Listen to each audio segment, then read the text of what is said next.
Name's Wyatt Barnes. And how are you employed? I work for the United States Border Patrol. And how long have you been employed by the U.S. Border Patrol? 14 years and change. And were you working back on March 12th of 2024? Yes. And in what capacity were you working? I was working in a search and rescue capacity. That's our primary job, or my primary job. Okay. And were you working alone or with a partner or a group of people? With the team. There was a sizable team that day. And what is it that you guys were doing? We were responding to a missing person Okay. in that area. And which area are we talking about? Where were you at? 7 Mile and Berg. Okay. And what was your role in searching the 7 Mile and Berg area? I was searching the riverbank of the River Rouge.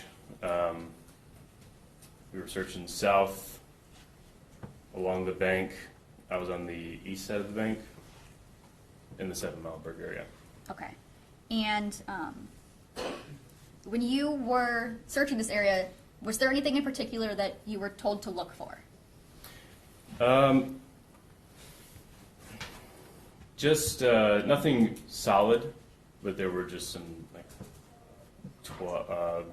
child-sized clothing things, just anything that could have been washed up on the riverbank. There was a storm recently, so we were in the water and on the riverbanks. Okay, so you were kind of looking for maybe some child-sized clothing. Yes. Okay, and did you come across any clothing that you thought maybe would fit a description? Yes. Okay, and where was that at? That was south of 7 Mile and Berg, near a abandoned structure next to a dirt parking lot. About, I can't give an exact distance, maybe 50 feet off the river. Okay, and when you find articles of clothing, what is it that you do in your role? So there's a lot of stuff that might be washed up. So the first thing I'm going to do is I'm going to age it and make sure that it is something that could possibly be related. And then I'm going to just immediately report a picture to the incident command so that they can send people to properly inspect it.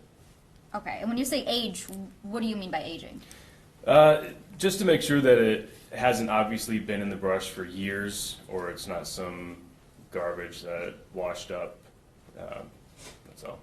Okay, and in this search in particular, what was kind of the time frame that you were supposed to be like using to age?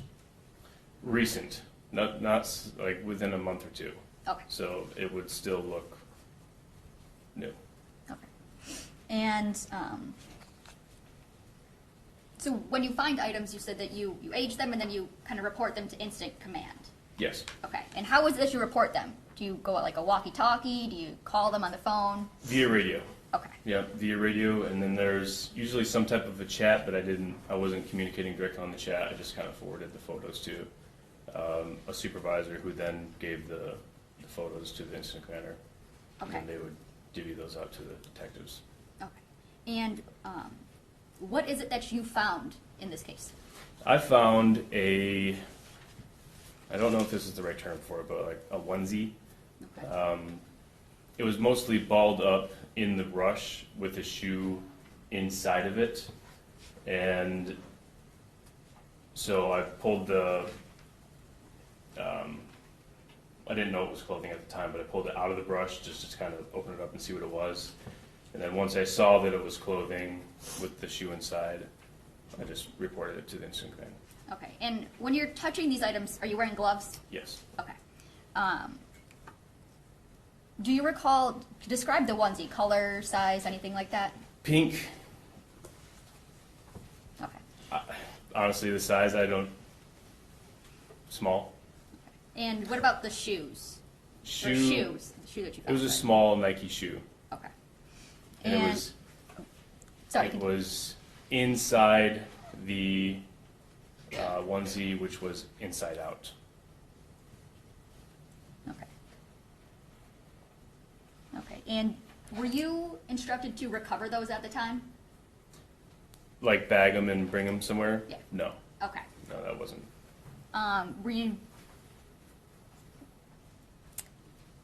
how do you, I guess, convey to someone where at these items are? GPS coordinates. Okay. And did you author like a paragraph report in this case? Yes. Okay.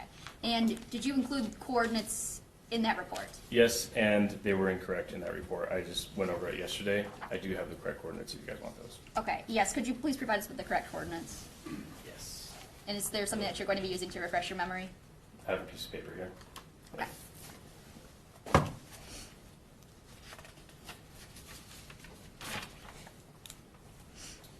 So, the coordinates that were provided in the paper were for the incident command. These coordinates are very close to where that piece of clothing was found. Okay. They're decimal degrees, 42.426693, Okay. negative 83.268497. Okay. So the coordinates that are in your report are where incident command was kind of set up. That's the incident command, yes. Okay. I'm going to show you what's already admitted as People's Exhibit 14. And I'm going to show just some specific pictures from that.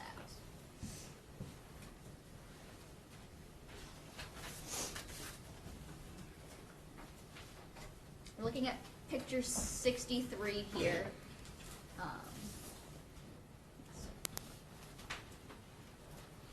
Tell me, do you recognize anything in this photo? Yes. What is it that you recognize? The pink article of clothing in the shoe. Okay, and when you initially saw these items, is that how you saw them? No, they were just balled up in the brush, just kind of stuffed in there. Okay. So Oh, sorry, continue. I pulled them out and set them that way so the detectives would see it. Okay, so I'm gonna go to photo 69. Is this the shoe that you had found that was inside the leg of the pink jumpsuit? Or Yes. onesie? Okay. Yes, it is. And 67. Is this Yep. also a photo of them just from the behind? Yes. Okay, and you were the one who kind of took them apart and placed them separately like that? I did. Okay. Yes. Yeah. All right. And did you do anything else as it relates to this case? No. And nothing further, Judge. Oh, sorry, 1 minute.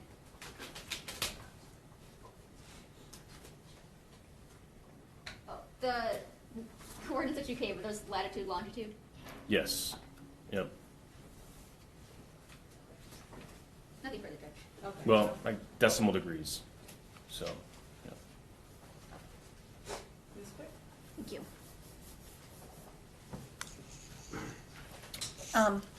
Agent Barnes, you said that you were taking part in a search of the area of 7 Mile and Bird. Was that, how large of an area was it? I probably searched at that point not quite half a mile of river at that point. So, not a And- huge area. And you said you were part of a team? Yes. About how many people were out there?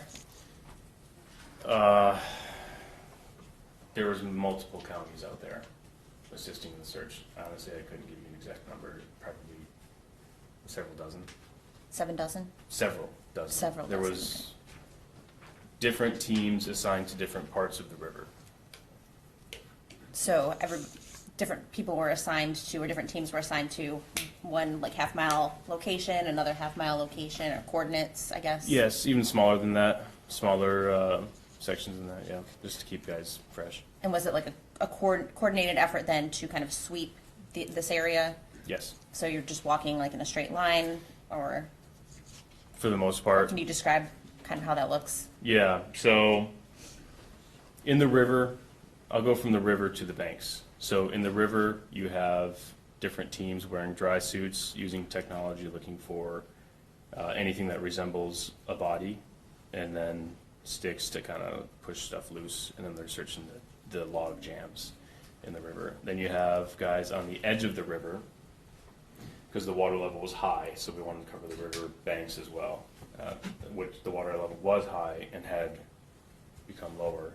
Then you have teams on the banks and then teams kind of doing an S pattern along the river edge to make sure they cover as much ground as possible. Thank you. And so you said that on this particular day, the water level was high? No, the water level was high the week prior or so, so we wanted to make sure that we covered the river banks where the water was. The water was back to its normal level. Was there a way to tell where the water level had been previously? Is there a way to mark that?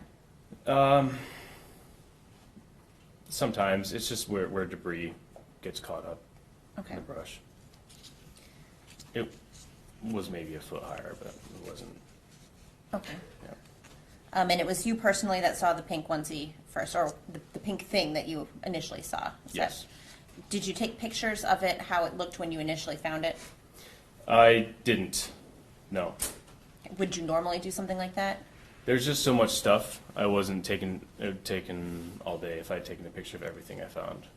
But So you stopped and kind of moved it, manipulated it. I pulled it up to inspect it, noted that it was worthy of reporting, set it back down, radioed it in.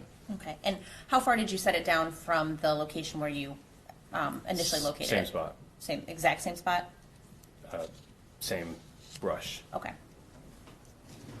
And you said that part of what you do is kind of to note approximately how long it looks like it's been out there. Yeah.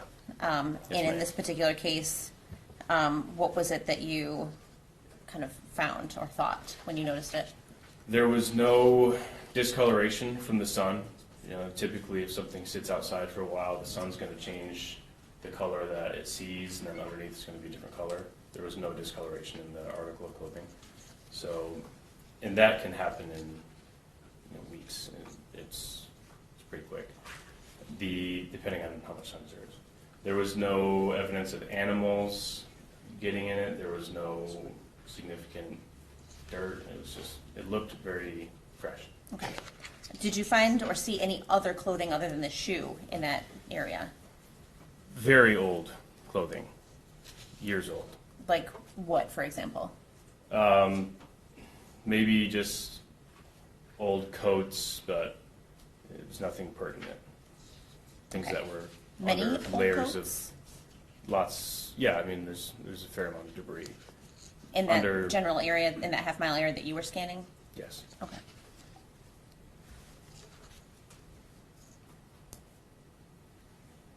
One second.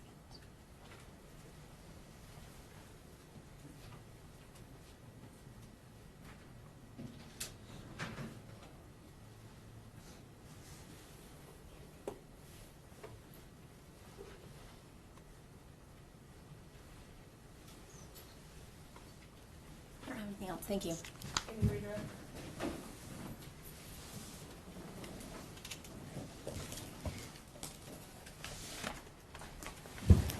Just briefly, Josh. Oh, I'm sorry. Oh, I'm sorry. Sorry. Given that you photographed these and alerted these, did the pink onesie and the shoe, those matched your aging description that you were following? There was no age necessarily, if that's what you mean. Like they hadn't been out there for a long period of time. Okay.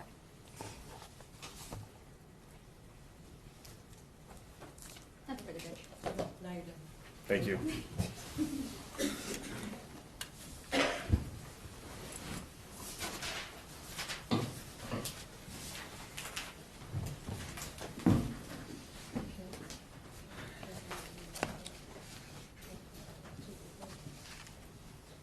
At this time, Judge, people call Sergeant Melanie O'Rourke.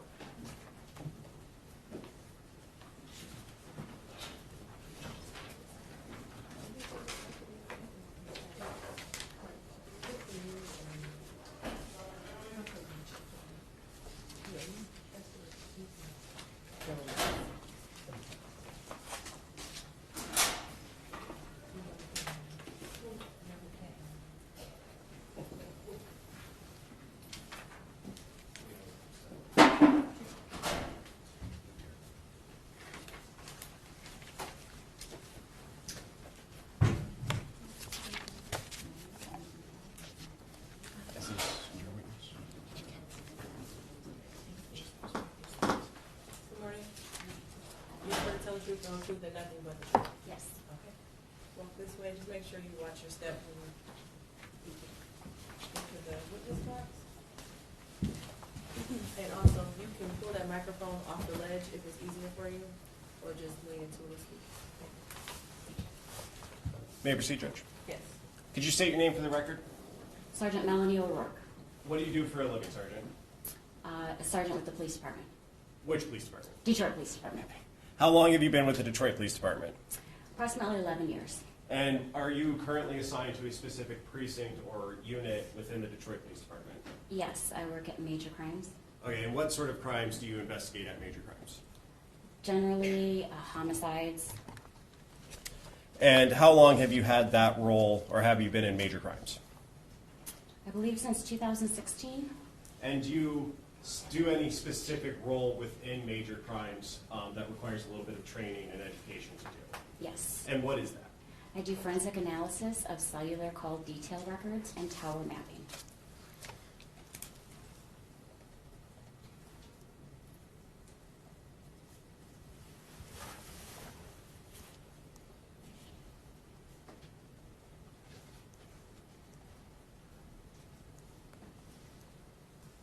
Okay. And what sort of training, very generally right now, what is that? What types of training? No, sorry, new question. Generally, what is called forensic analysis of CDR and tower mapping? I don't understand your question. Okay. What is it? Have you had any training to do that? Yes. Tell us about that. I've had T-Mobile training. T-Mobile is the prevalent company here in the Metro Detroit area. I've had Excel training. Excel is the format that most of our call detail records come back to us in. I've had cell phone use of drug trafficking training, Penlink training. Penlink is the program that the Detroit Police Department utilizes. It basically puts the records in a readable format. I've had CATS training, which is an acronym for Call Analysis Training School. I've had Penlink training, PLX training, which is an upgraded form of Penlink. Approximately around 450 hours of specialized training in cellular analysis. Okay, and that 450 hours in that training, does that allow you to utilize that to generate what you said earlier, tower maps based on your analysis of call detail records? Yes. Okay, and what are call detail records? Historical records. And does that allow you to place certain things based on cell towers on maps to give an approximate location of a particular phone number that's Yes. associated with the phone? Yes. And have you testified as an expert before in this field? Yes. And how many times have you done that? Over 35 times. And has that been in Wayne County? Yes. And have you testified in 36 districts before? 36 and 3rd, both, yes. Judge, at this time, I would move to qualify Sergeant O'Rourke as an expert in the field of forensic analysis of call detail records and tower mapping. No objection, Your Honor. Okay. Now, can you describe for the record, when you get call detail records, the process that you would go through to generate maps? Yes. The OIC, or the officer in charge, would supply a search warrant for a particular target number. We would submit that to the respective cellular company, whether it's T-Mobile, AT&T, or Verizon. They will submit back to us in the form of raw records, usually in Excel format, the call detail records, and other various forms, subscribers, things like that. And in terms of the call detail records, what is contained in that spreadsheet? What sort of information is contained within that spreadsheet? It'll be dates, times, locations, the target number in question, any contact ID, who they're having any type of activity with, whether it's a text message, a voice call, the duration. There's multiple things associated with the call. And you detail talked records. about location. How are those Yes. locations generated and inputted into that spreadsheet? So these records will supply an actual either latitude and longitude, or a location area code, or other location information for the cell tower that the, we're just going to say cell phone in this case, cell phone interacts with. Okay. And can you describe well, first, silly question, I know, but what is a cell tower? What do you mean by that?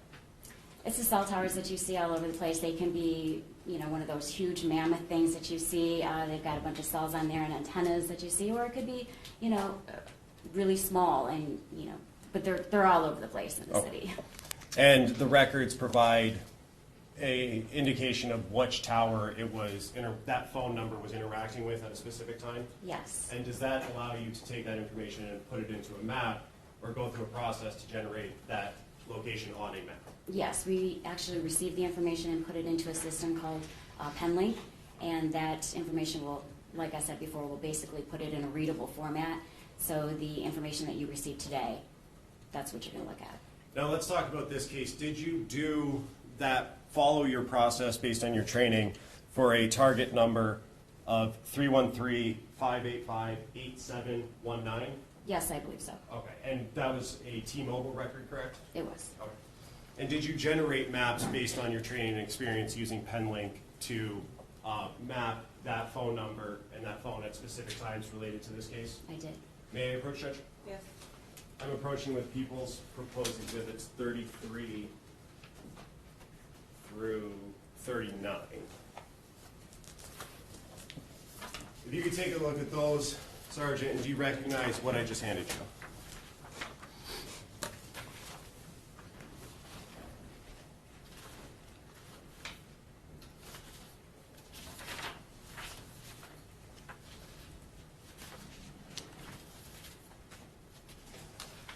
Yes. And are those maps that you generated for that target number ending in 8719? Yes. At this time, I would move to admit People's Proposed 33 through 39, Judge. No objection, Your Honor. No? No objection. They'll be admitted People's Exhibits 33 through 39. Thank you, Judge. And permission to publish. Yes.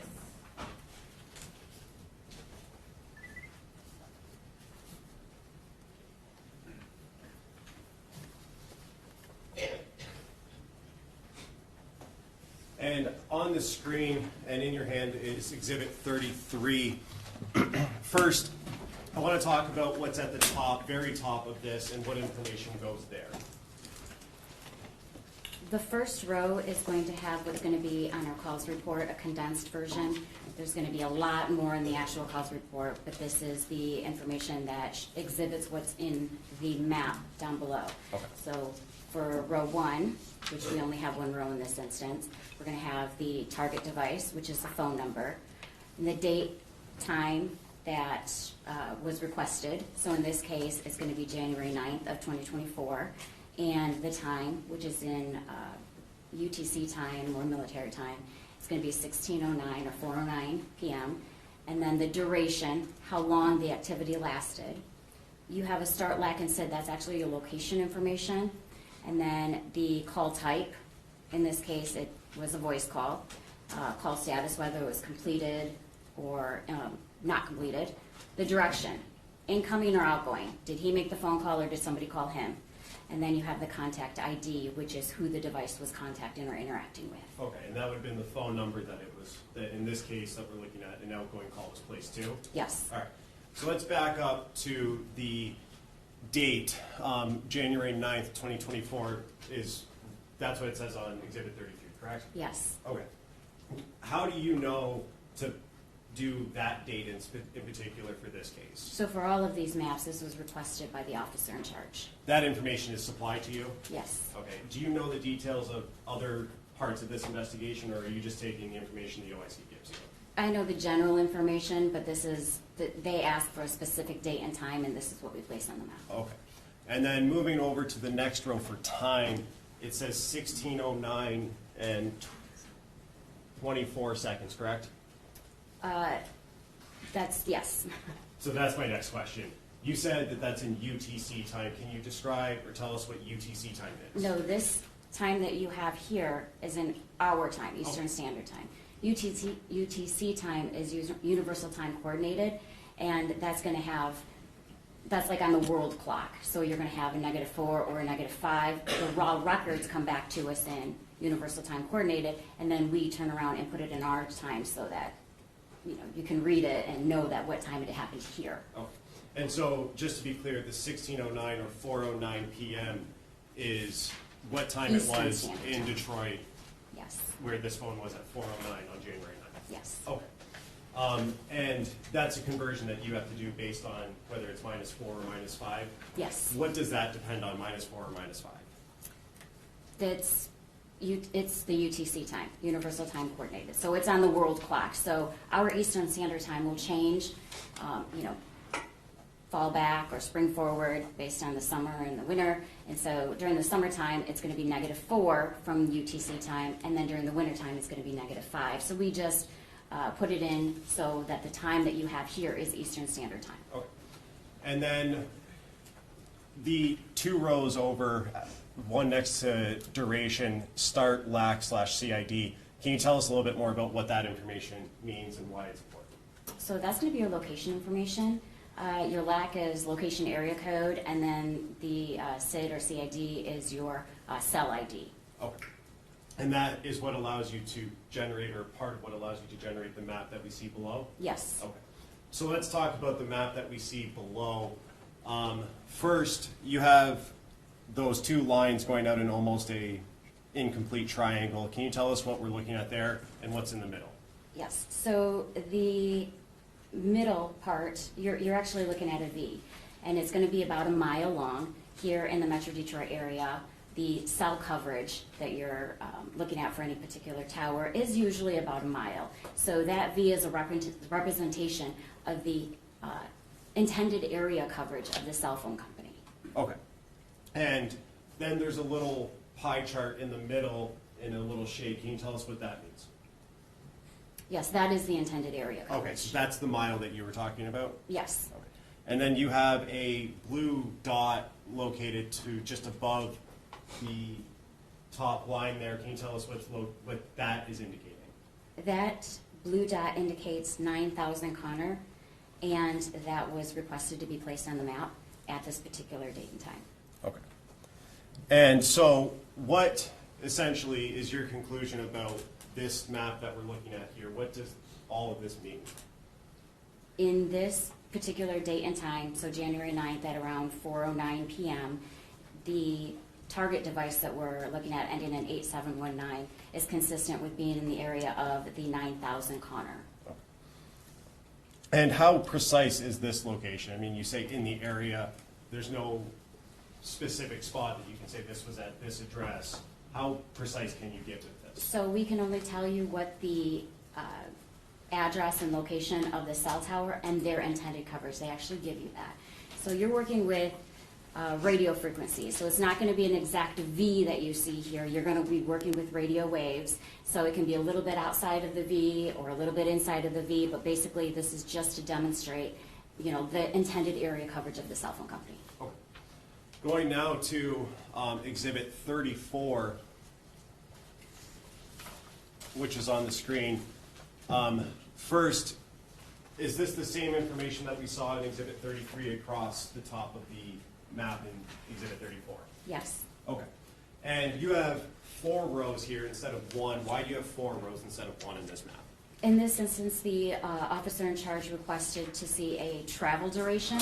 So during the time between, I have 1838 and 1922, there are actually others in between which you can actually see in the raw records. But to put that many records that happened in between is a lot. So basically we are showing the travel from, the blue dot indicates 9,000 Connor, and then the black dot indicates Ypsilanti. And they wanted to depict the travel from 9,000 Connor down to Ypsilanti during this time period. And the first time period that you have for row number 1 is 1838 and 16 seconds? Yes. So that would be 6:38 p.m.? Yes. Okay. And is there a corresponding number on the map that relates to each row? Yes, on row, you can actually see the row column. So number 1 is going to coincide with number 1, which is just leaving the 9,000 Connor area. And then you see on row number 2, it's depicted on the map as number 2.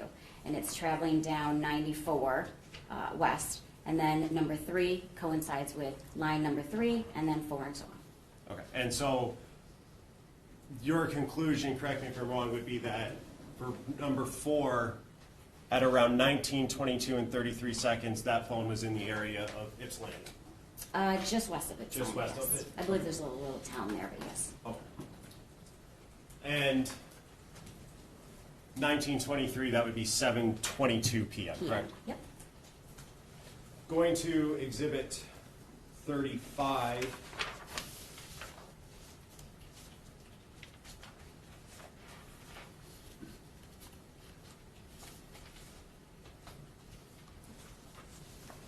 And on Exhibit 35, which is on the screen now, you have, again, 4 rows, but there's different coloring for that information. Can you describe what we're looking at and what the coloring means? Yes, so the blue dot indicates 9,000 Connor, again, and the purple dot indicates 13362 Wilshire. And those are the 2 locations that the officer in charge requested to be placed on the map. And they wanted to show that this device was in the area of either of these locations and at what time. Okay, and so can you tell us about the lines closer to the 9,000 Connor location and what ones those correspond to in your records up top there? So this is an RTT report, or a time in advance report, and the row number 1 and 2, which one is a dark blue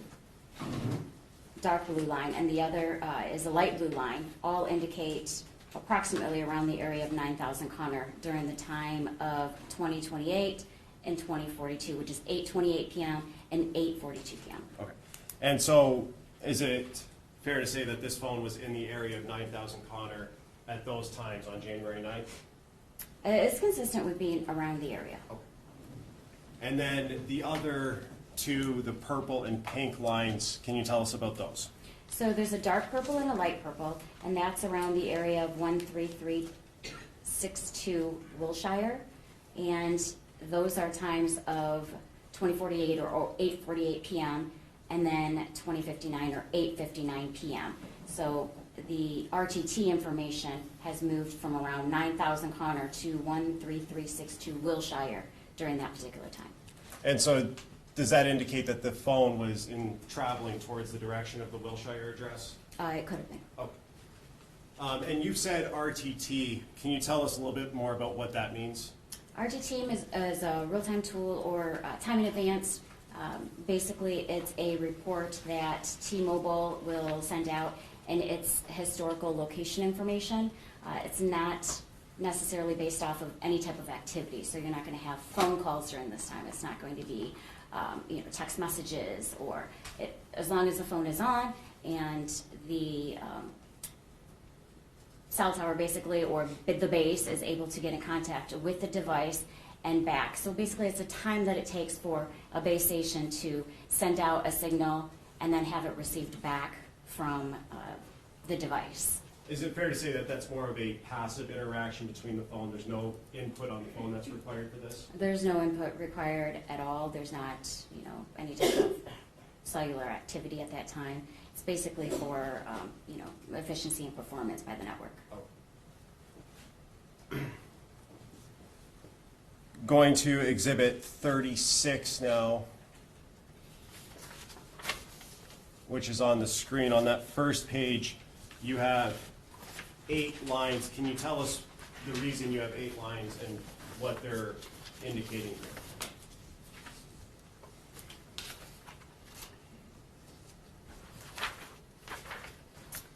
Number 36 is a cause report and tower map of the date and time of January 9th from 22:53 or 10:53 p.m. to January 10th of 2024 at 1:11 a.m. Okay. And so that's the time you're analyzing here is from closer to midnight on the 9th going into the next morning, early morning on the 10th, correct? Yes. All right, and going to the second page of this exhibit,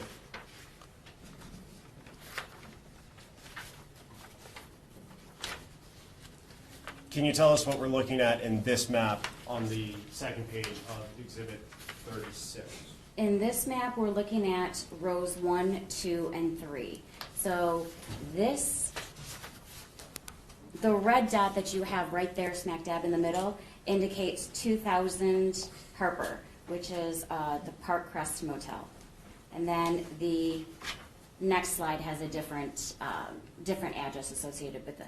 But what we're looking at right here is the 2000 Harbor Park Crest Okay. motel. And is that in Harbor Woods? If you know. That I don't know. Oh. That highway that it's just off of, that's 94 highway, correct? Yes. Oh. And the two towers, or the two lines that you have here, does that indicate the phone was interacting with those towers at the times in rows 1, 2, and 3? Yes. You see the dark blue tower on the south side facing north. That's the area coverage, and then you have the light towers the light tower up top, the light blue, which is number 3, and that's facing downward, and they encompass the area. They overlap the area of the Park Crest Motel. Okay. And the phone was interacting with both those towers at 12:37 in the morning on the 10th? Between 10:53 and 12:37 a.m. And then going to the third page of this map, what are we looking at here on the third page, and what rows do they correspond to? This third page is going to have a purple dot that indicates 4 East Alexandrine, and that is another location that was significant for the officer in charge to place on the map. And sorry, maybe I missed you saying this, what rows does it correspond to on this map? And that corresponds with the purple row. So each color represents the call detail records, the color on the call detail record report. So that's going to be row number 8 at 1:11 a.m. on the 10th of January. And this is all for that target number ending in 8917, correct? 8719. 8719, sorry, thank you. All for the same number, though? Yeah, all of these reports were for the Okay. same number. And does that indicate to you that the phone moved from that Park Crest location down to where this is on Alexandrine? Yes. Okay. And then the last page of this exhibit, is this just an overview of both of those maps that we just looked at? Yes, it is. So you'll see in the beginning, or I'm sorry, at the end of the 9th at around 10:53, it's up at the Park Crest Motel up there on the northeast side, and then it travels down at around 1:11 in the morning on the 10th down to the purple area. And that's the Alexandrine? It is. Going now to Exhibit 37, which is on the screen, and do you have that there? I do. First, can you tell us again what we're looking at in the 3 rows on the first page of this exhibit? So this is a time in advance report. You've got the row, the target, the day, and these are going to be, these are all in the color black and on the map for the second page. And basically it's showing on January 10th, 2024 from 22:51, which is 10:51 p.m. to 22:53 or 10:53 p.m. So on the 10th, later in the day on the 10th. on the second day, yes. Okay, and so we moved almost 24 hours, about 20 hours up from the last map, correct? Yes. Okay. And if we could go to the second page. And where is this phone interacting with on, at the times that you just said, later in the day on the 10th? The information received from the cell phone company is right around Greenfield and 7 Mile. And is that in the city of Detroit, Wayne County? Yes. Sorry? Yes. Okay. And going now to Exhibit 38, we're looking at a lot more rows on Exhibit 38. Can you tell us what we're looking at here? Yes, this is the time period right after we were looking at 7 Mile and Greenfield. That time was all the way up until 22:53. So here we have from 23:40, which is 11:40 p.m., to 23:59, 11:59 p.m., and this is all on the same night of the 10th. Okay. And this is so just about 40 minutes after the previous map, correct? Roughly. Approximately. Okay. And was there any information in the records, if you know, between those two times, that 40-minute gap there? They gave us a time in advance records. Okay. And going to the second page of this, on the map here, first, can you tell us what that red dot indicates on this map? So that red dot indicates 7 Mile and Berg. And in terms of the circles around that, what do those represent? The time in advance distance from the cell tower. So that's all going to be around 7 Mile and Berg area. And is it fair to say then that this phone was interacting with those towers at the times you indicated around the 7 Mile and Berg area? Yes. And can you go back up to the first page? Tina, thank you. Sorry. In row 1, what is the time there? Row 1 is going to be on January 10th of 2024, 2340, which is 11:40 p.m. And then the last row, what is the time on the last row? January 10th of 2024 at 23:59. And that was just because the officer had asked for just that day. It actually indicates that it stays there for a little bit more in the morning. Okay, how much more in the morning if you know? We actually have it on the next exhibit. Oh, perfect. And so that phone on this exhibit, was it there from 11:40 to, at the very least, midnight almost on the 10th, correct? The time in advance records, yes. And again, this is timing in advance. This is the passive interaction, no input from the phone or the user, correct? Yes, no calls, no texts, no nothing. This is just the signals that the base station is getting to the device. Okay. And going to Exhibit 39, and can you tell us what we're looking at on the first page of 39? So this is going to be essentially a combination of the last two exhibits that we just saw.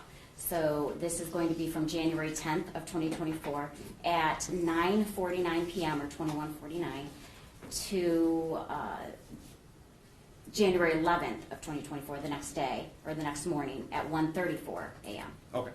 And going to the second page of this exhibit now. First, on the far left side of the screen, what area is that again that we're looking at? On the far left of the screen is going to be the red dot indicating 7 Mile and Berg. And that's the same area that we saw in the last exhibit in 38, correct? Yes. And in terms of what rows correspond to that one, how long was that phone there in that area into the next morning on the 11th?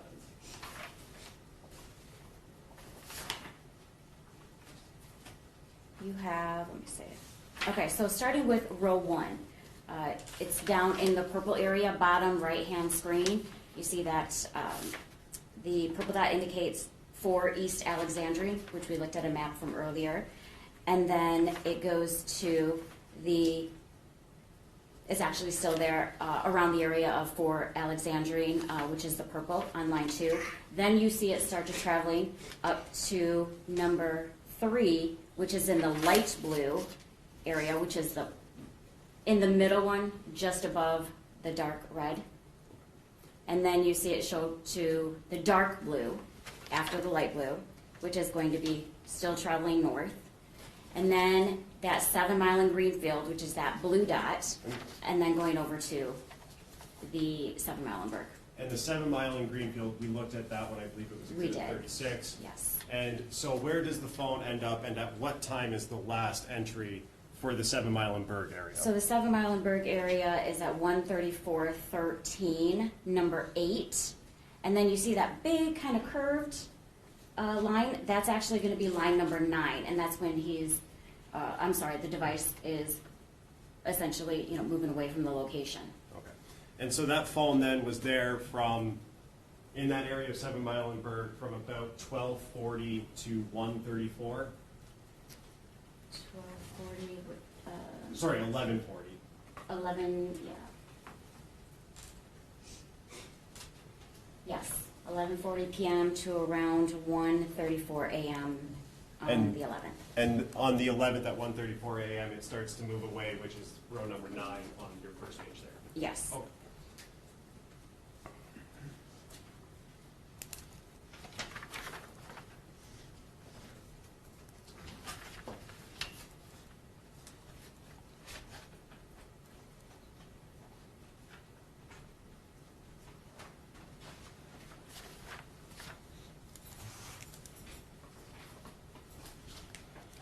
And you had mentioned earlier that part of the search warrant return from T-Mobile includes subscriber information, correct? Yes. And did you get the subscriber information for this phone, target phone number that we've been talking about? Yes. And do you remember what the name associated with this account was? One of the subscribers didn't show any information. The other subscriber had, it was spelled wrong. It's like Jaris. And what was the last name? Butts. B-U-T-T-S? I believe so. May I have one moment, George? Yes.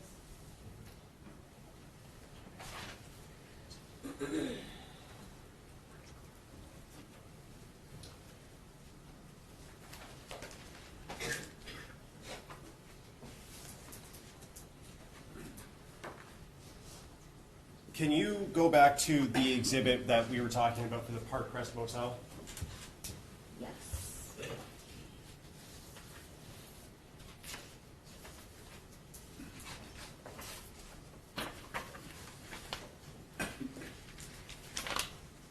I Yes. believe that's exhibit 36, correct? 36, yes. And what's the address for the Park Crest Motel that's listed on there? 20,000 Harper? Okay.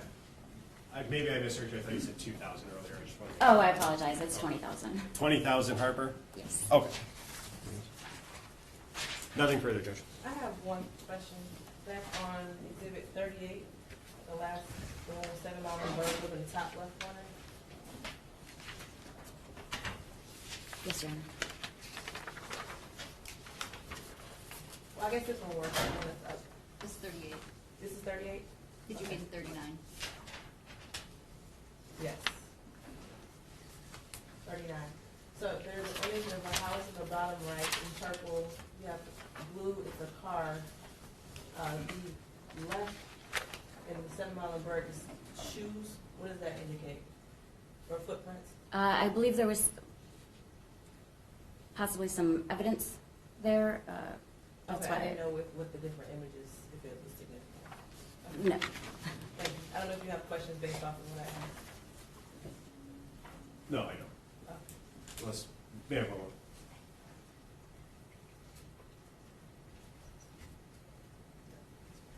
Nothing further. Okay, cross.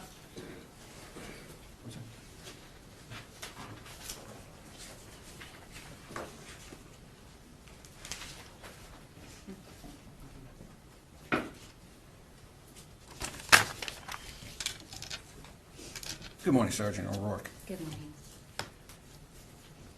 You're an expert on this. I'm not. So I just want to go through some things, okay? No problem. So the cell phone data you have, you call it historical data, correct? Yes. Okay. So there are 3 ways that you can find phone location, correct? There's a lot of different ways you can find Okay. location.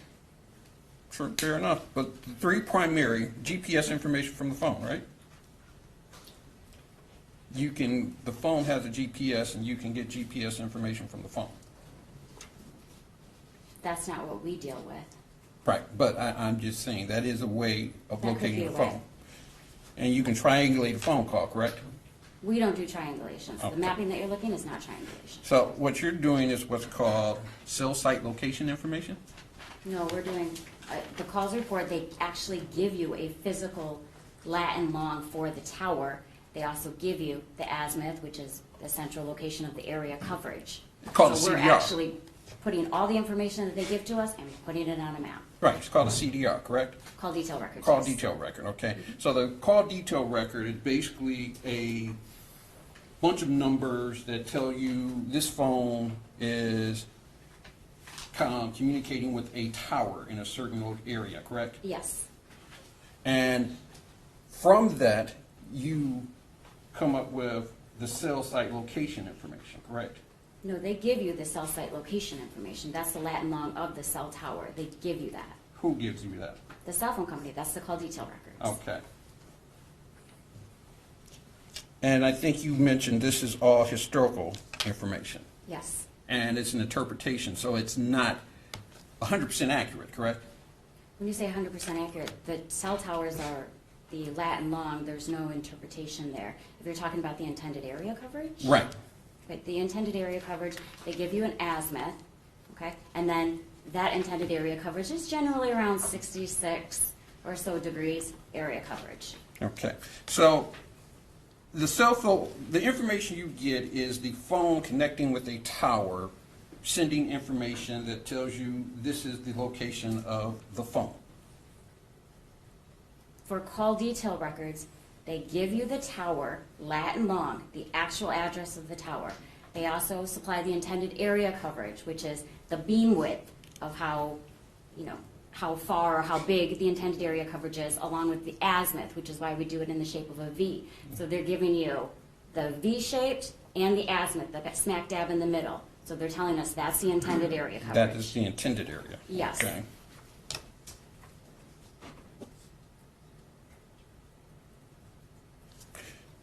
And Sergeant, it's true that the cell phone is going to get a signal from the tower that it gets the strongest signal from, right? Generally speaking, yes. That doesn't necessarily mean it's the closest, correct? No, it doesn't have to be the closest. Okay, and there are factors that will affect which tower or what sends out the strongest signal, correct? Yes, there could be factors. Okay. Things like the distance from the tower, obviously. The height of the tower, would that affect it? What normally it could, but what normally is going to affect anything regarding, connection to a tower, possibly weather, tall buildings, if you have a huge event where there's a ton of people trying to get on it, like, Ford Field or Comerica. Those are the types of things that can determine where the strongest tower is going to be. However, here in the Metro Detroit area, it's still going to be approximately a mile because we have so many towers that they can connect to. So you're not going to get one, that's like 20 miles away. It's still going to be within a mile radius. Okay. And I think you've already answered that. Now, isn't it also true that the tower isn't actually owned by the cell phone company, generally? So they can lease it out, but you have the person that actually makes it, and then you have, AT&T, T-Mobile, Verizon. They can all utilize any of the towers that you see here. Right. So your information is from T-Mobile, correct? Yes. And from that very same tower, let's say AT&T could have phone calls coming in, correct? Possible. So there's no way to tell how many phone calls AT&T has from the closest tower, correct? At the same time as T-Mobile. They're not going to be on the same network. They're not going to be in the same, but No, they're so you using the have same tower. You have the cellular network, but you have AT&T that is going to utilize some towers. You have T-Mobile that's going to utilize some. You have Verizon that's going to utilize some. Some lease them out to other people, but I don't know exactly what it is that you're asking. So you're saying that it doesn't matter how many users are utilizing the tower, it just matters whether or not they're on the same bandwidth? You have a SIM card that goes into each and every single phone, and that's on their network. So you're not going to get onto an AT&T network from a T-Mobile phone or vice versa. That's how they do their billing. That's how they, ensure that they have all the information that you receive is accurate. You're not going to have an AT&T phone, That's not my question. My question is, can a single tower be utilized by multiple companies at the same time? It could, yes. Would that weaken that signal, the capacity of that tower? I'm not an engineer. I don't know how big this tower is, any specific tower. That's something you would have to ask the cell phone company. Okay. And it's also true that a cell phone can attach to a tower up to 20 miles away, correct? So it could in, let's just say, Alaska or, rural areas in Colorado in the mountains where you don't have that many people. And so they have bigger towers that, go further distances because they're not servicing as many people as you would, let's say, in Detroit. In Detroit, we have so many towers here that they're not going to utilize something that's 20 miles away and skip over, the hundreds of towers that you have right here. that's not gonna, I'm not gonna say never, but that doesn't generally happen here in Detroit. I haven't seen one at least. Okay.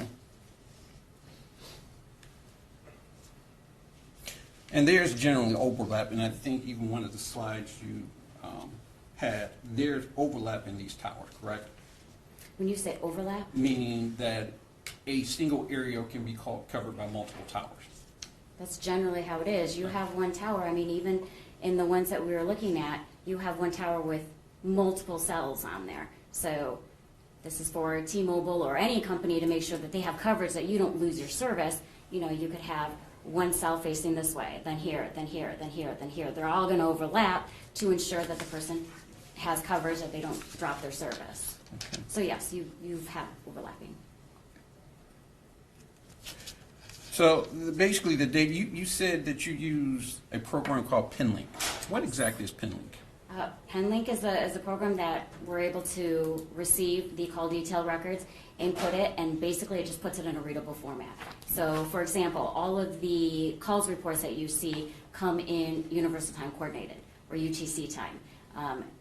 PenLink will make the time adjustments so that we'll have it in Eastern Standard Time versus having everything that you see and you have to do it in your head, -4 on each, or -5 on each of these lines. So all PinLink does is convert the time. It doesn't. It does a whole bunch of other stuff too. We can do many different reports. You can do a call frequency report, see how many times that a specific calls report, called a specific person. There's a lot of different things that you can do. We can do tower dumps on them.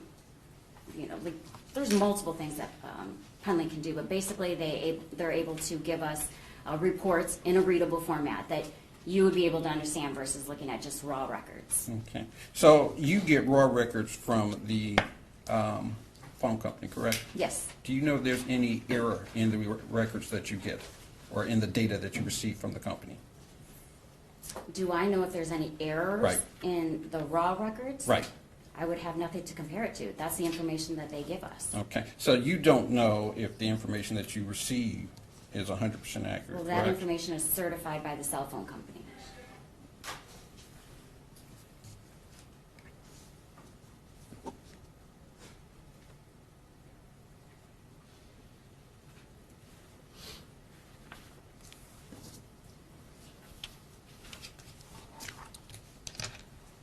Okay.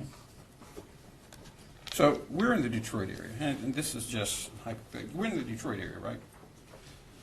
We're across the border from Canada, correct? Yes.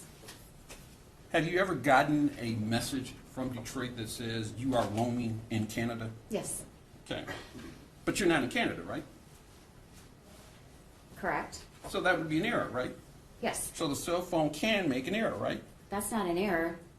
They ask you if you want to utilize those towers, and they charge you for it. You either say yes or no, and if you connect to them, you're being charged for that. And they notify you in call detail records when you're out of utilizing international, or Canadian towers. Okay.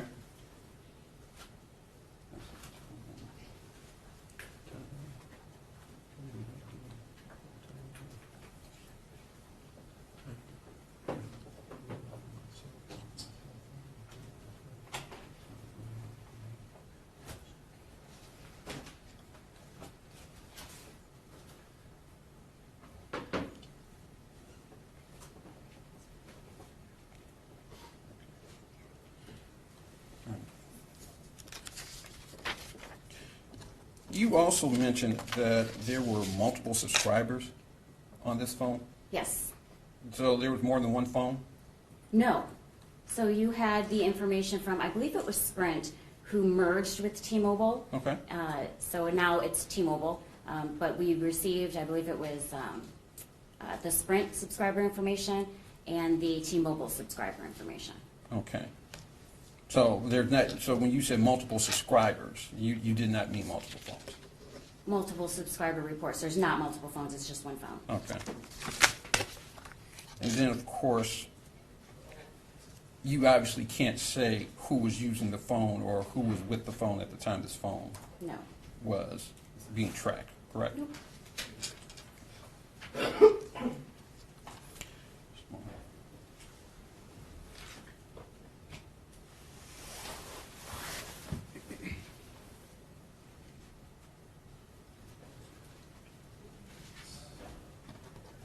Yeah, I have nothing further. Can you redirect? Very briefly, Judge, thank you. Mr. Reagan's asked you about the timing. And you mentioned UTC time. Just to be clear, all of the times that we looked at in the exhibits are in Eastern Standard Time, so local time. Yes. Okay.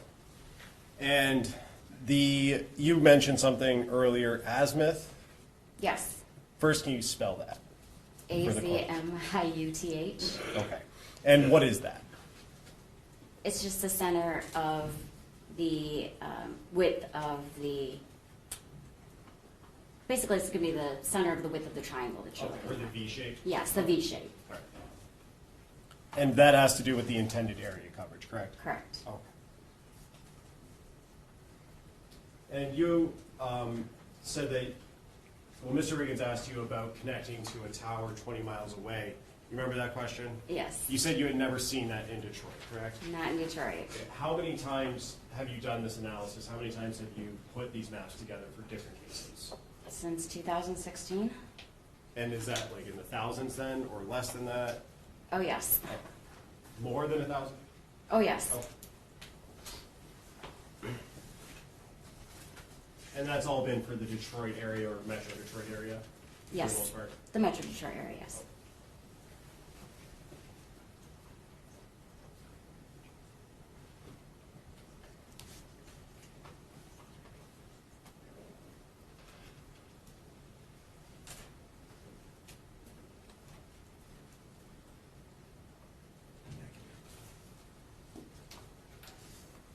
And Sergeant, does the subscriber information that is received have a physical address associated with it?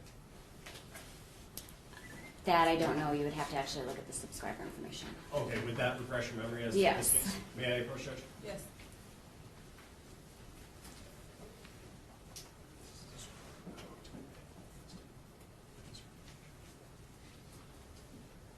I'm approaching with the subscriber information. If you can just take that. Does that refresh your memory as to whether a physical address was associated with these CDRs or call detail records? Yes. And what was that address associated with the target phone in this case? 13362 Wilshire Drive. Thank you.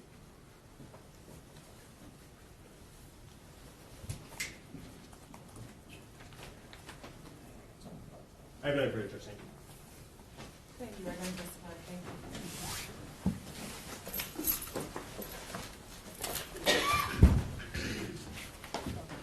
Ms. Ripley, are you doing the next witness?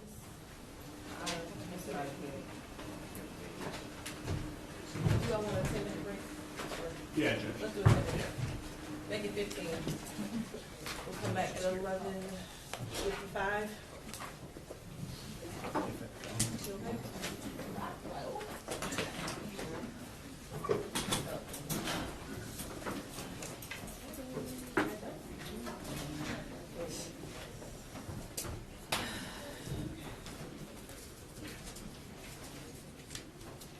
And Mr. Reyes, please. Yes. I ordered those. You don't want those? Donuts? Yeah. You spend a lot of time together. I could give you some donuts. Absolutely.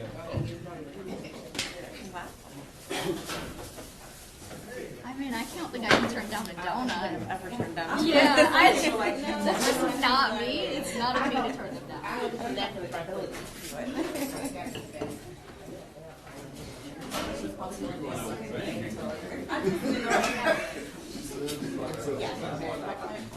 And it's some glaze in there too. Just make sure you leave. Oh, I only leave for.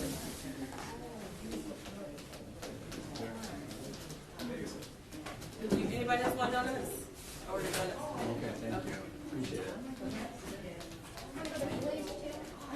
Girl.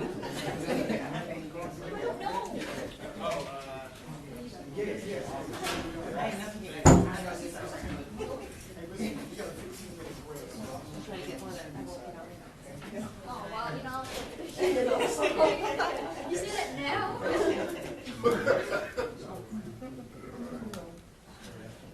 I'm having so much. I didn't get the napkins.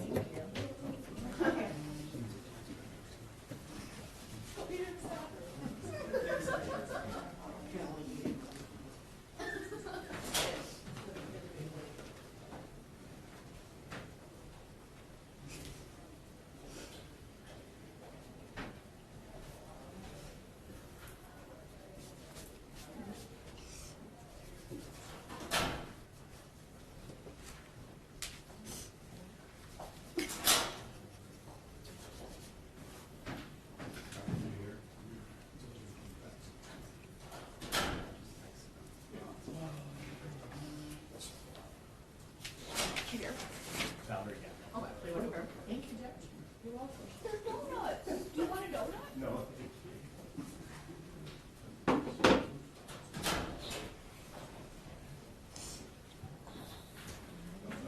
Oh,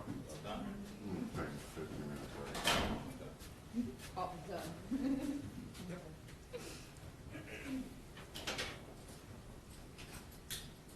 Well, everybody got a donut then. So, You want one? thank you, Judge. You want a donut? I'm offering for everybody in here. It's a long day.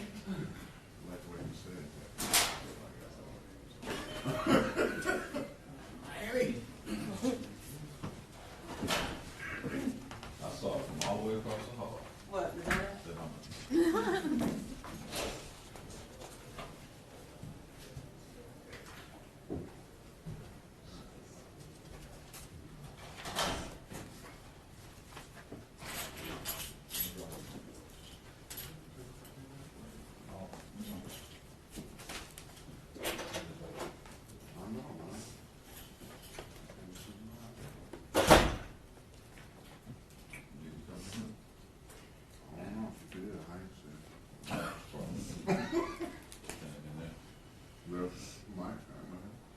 I'm sure she did. Again, she should have me there. All I can find is Little Caesars. Okay. And I ate it. We got 3 bathrooms. In custody. Yeah. Thank you. Oh, different donuts. It's hot. And it, And I'm never hot though. I'm never hot. All you got to keep on, everything. Trying to take me out of here. my name is Rob Mo. Did you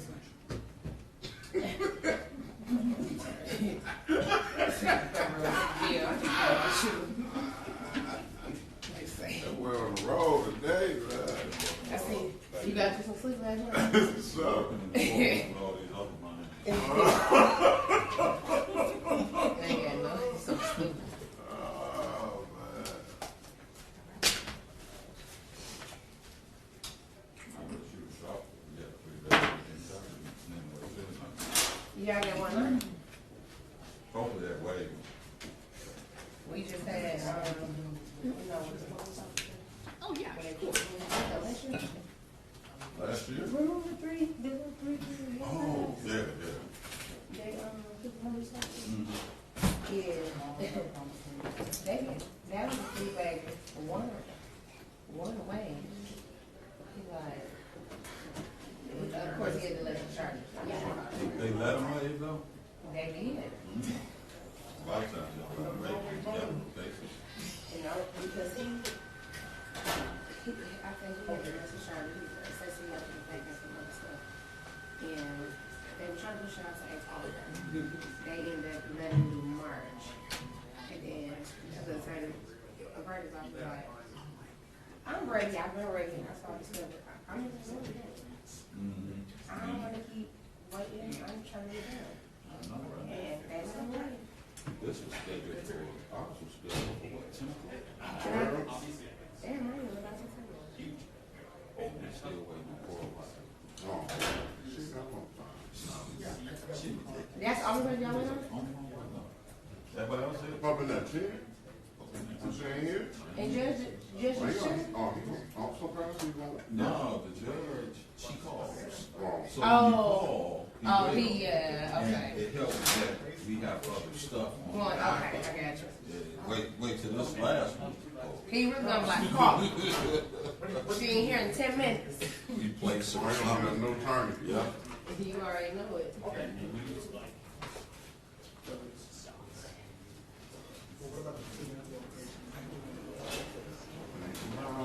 I wouldn't put it.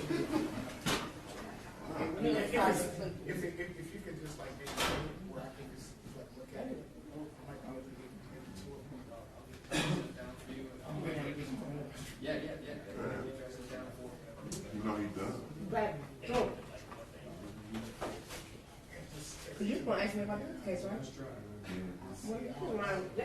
I'll put it in to see how. Let me see her. Because this. No, don't fight it. They try to pull anything off. Right. I'm like, cause you actually the same thing twice in two different ways.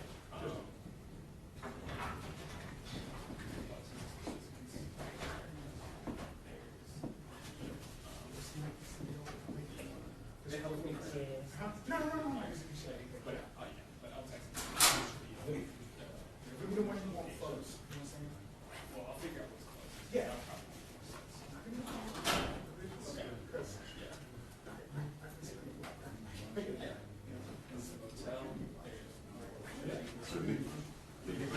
Is you guys want a donut? Yeah, come with me. We don't have. Look right here.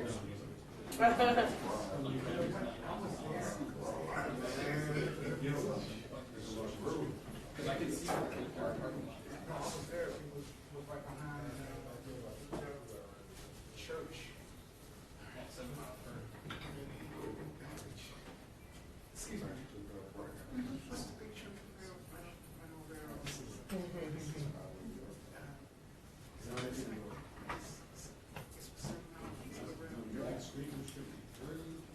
You can't say it.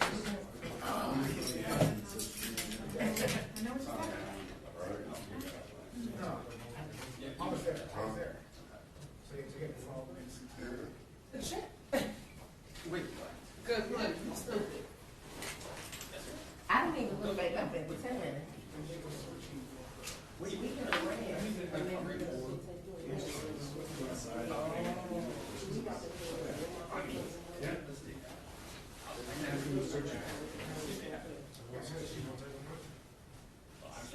That's what you said, though. Okay. I got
want to have, I told you want You don't need much nothing late now. Bacon cheese. You that dude sounded, he sounds sick. That's what I'm like.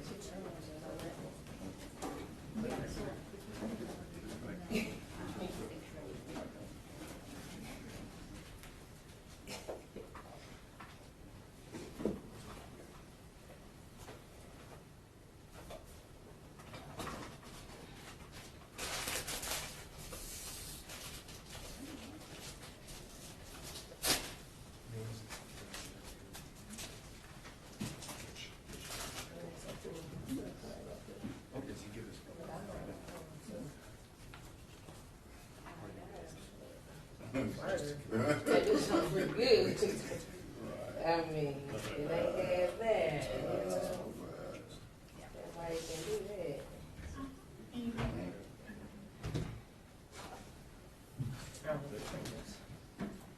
Oh, I'm not doing.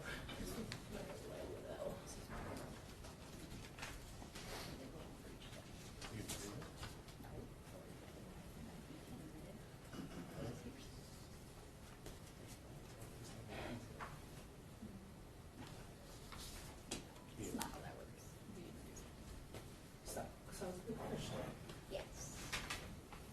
So, just like in front. So, it's a, the packet tomorrow. I don't know how she gonna play it. But, you see how many witnesses we got tomorrow? 4 or 5. 4 or 5. Well, it's the OIC, so no, that one will be long. It's the latest from my cat. Just a heads up. Oh, starting. Yes. Just a heads up. Just depending on.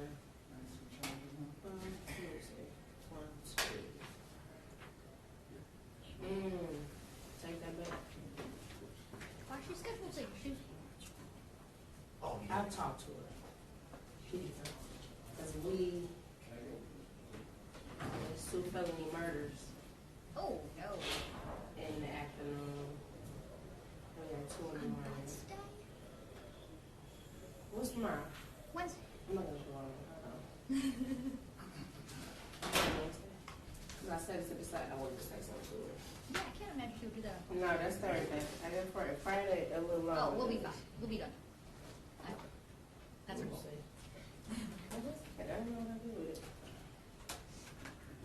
1, 8, 2, 5. I think that. What's tomorrow? Oh, we got 1. We got 1, 2, 3, 4, 5, 6, 7 exams tomorrow. And then Time's last. Time's last. good morning. I'm going tomorrow.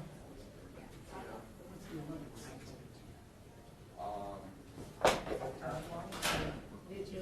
Eric. Eric Yetta. Okay. Uh-huh. Yeah, he used to work nights, now he's recently on K-side. Nick. Is it in the city championship? Back in Josh Corbin. That's one of the stuff. Okay. Wow. Yeah. You know, when you use that, I know that. Yeah, I make content. And it's really long.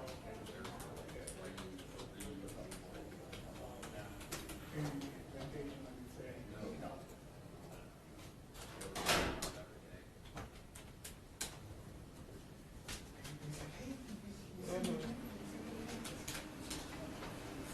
You got a case number, sir?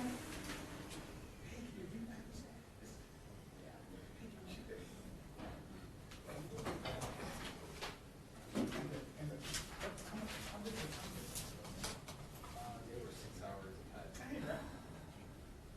So they were My last one was here, he got a thing, so I'm sure I put this in the afternoon. there. Because they said they got 4 or 5. But it ain't quick. 5 and 6 here. Then we found out we got 4 days shift. Use insurance, TikTok.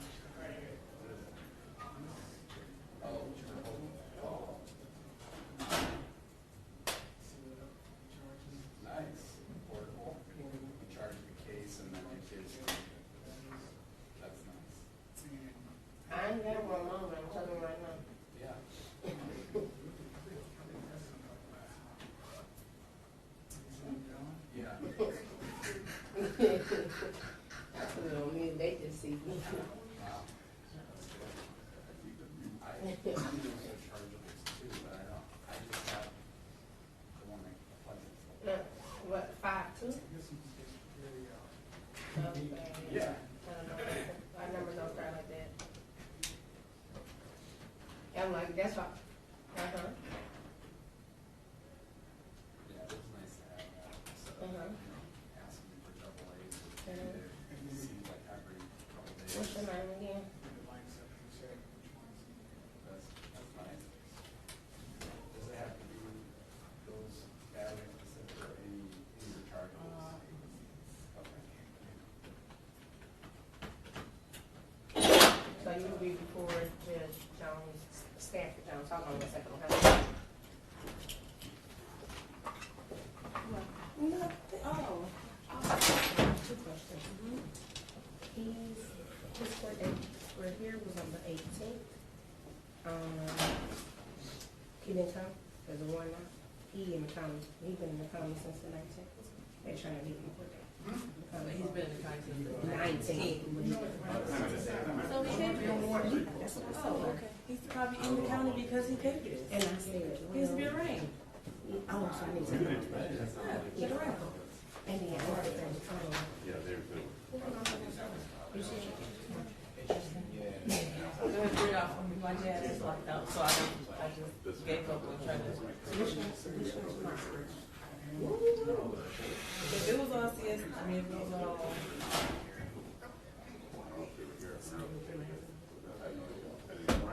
I'm gonna start this as soon as I. And it's not getting on here.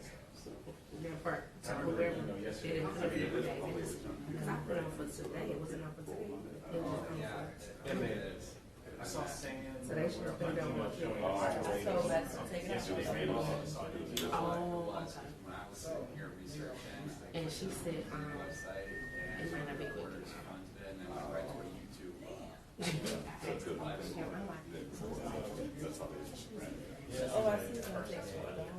oh, that's what she said, she was Yeah. They gotta write everything.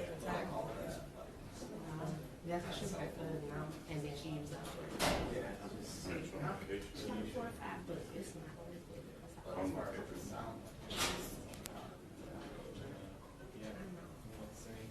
We all pay more. I know. My phone gotta be right here. Mm-hmm. They can't see it. Yeah, so.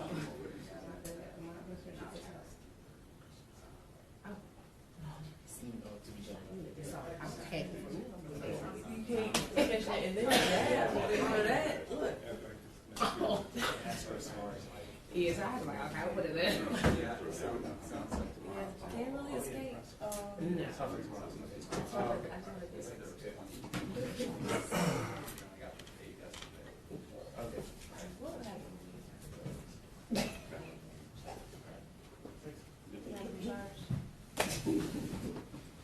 Yeah. You just because Like I'm saying. See, You should see my face. I was just woke me on the I said, I said, see, this is too much. she's so well.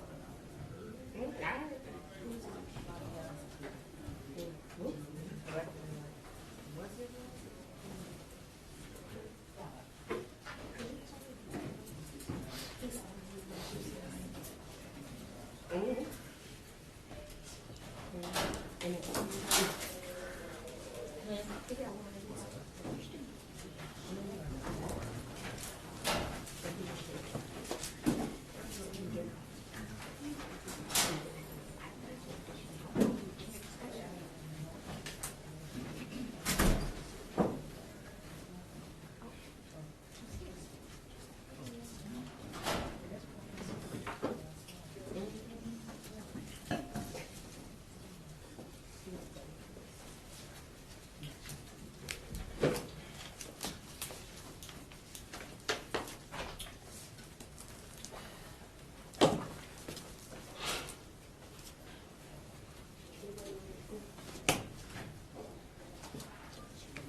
we are back on the record. This is case 2459617, the people of the state of Michigan versus Jarvis Butts. Appearances.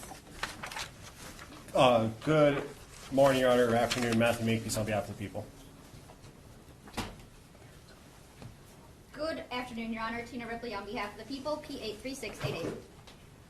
And good afternoon, Your Honor. Good afternoon to your staff. Neighborhood Defender Services by Ken Regan, P82125, on behalf of Mr. Jarvis Butts.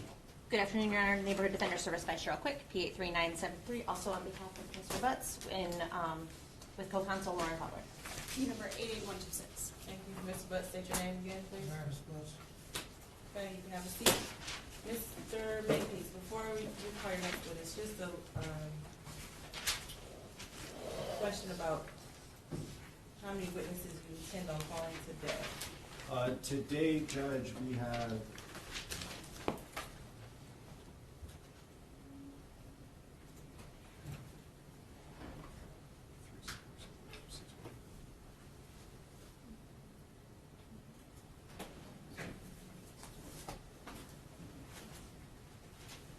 five or six more today, Judge.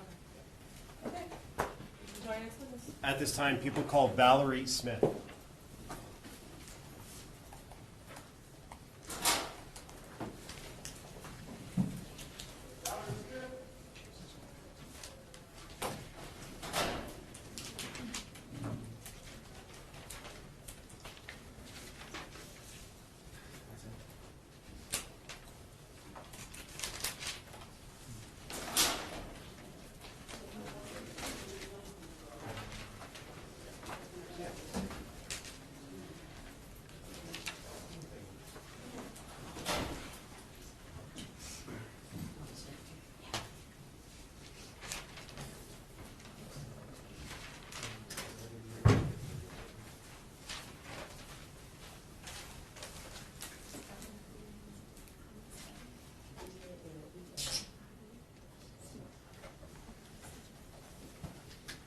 Good afternoon.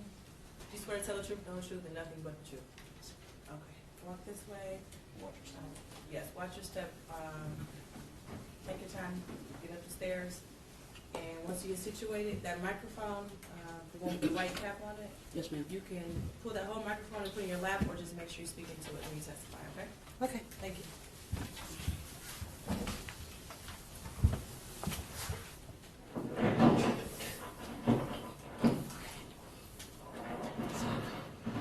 Leave that on.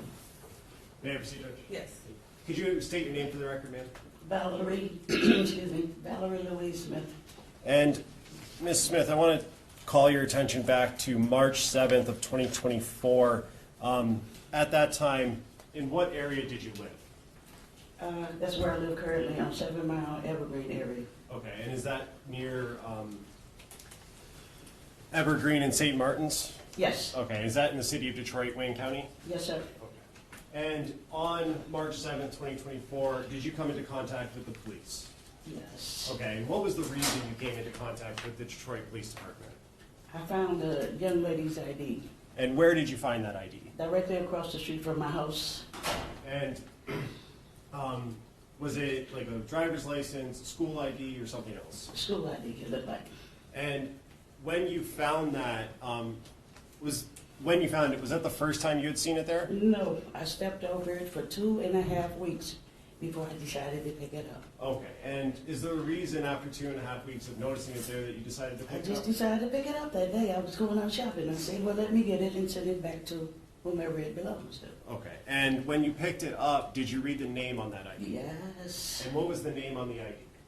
Zanaya Harris. And did that raise any concerns in your mind? It sure did. And what's the reason it raised concerns? I just heard it on the news before it came out. You heard her name? Her name, yes.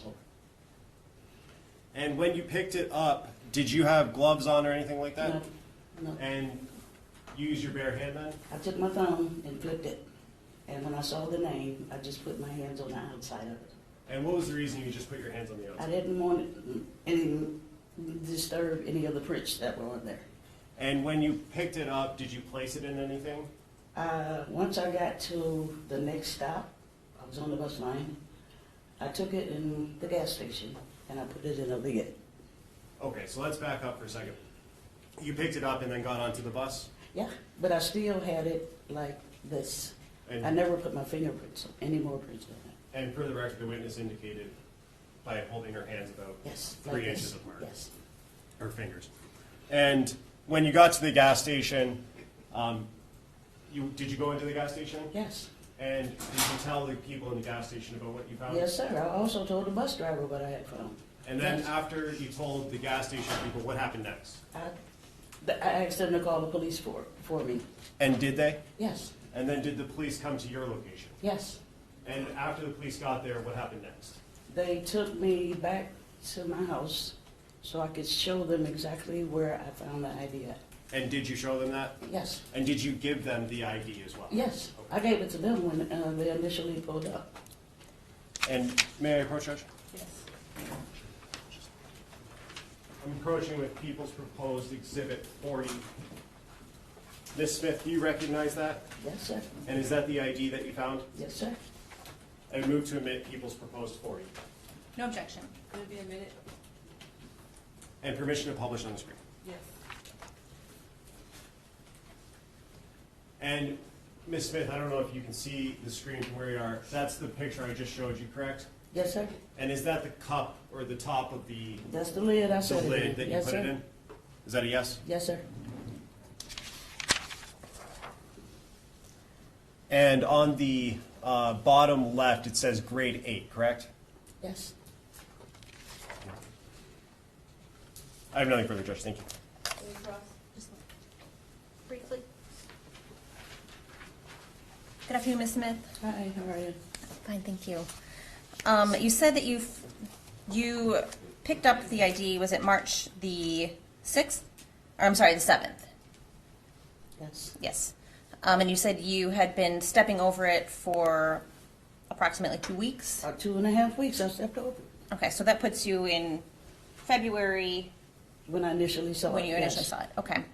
And you said you had been stepping over it? Mm-hmm. So does that mean that it was actually on the sidewalk? No, it was in the grass. In the grass? Face down. The grass next to the street? Yes. So there's like an, usually kind of like an easement between like the street and the sidewalk? Yes. And there's like a patch of grass there? Yes. And is that right in front of the bus stop or? No, it was a little ways off from the bus stop. Okay, from the bus stop, between the bus stop and what other landmark would you say? Nothing else is there. Nothing else there? No, How ma'am. far to the corner of the block? From St. Martin's. It's not that far. Okay, so a few Two steps? steps, yes. Okay, Two steps. perfect. Yes, ma'am.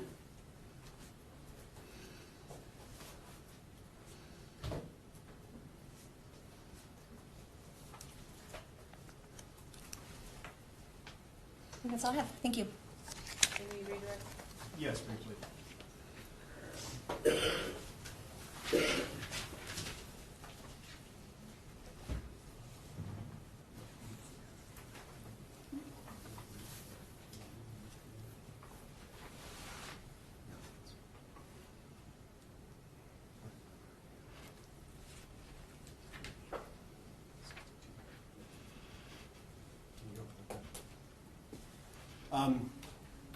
Ms. Smith, just a couple of questions for you.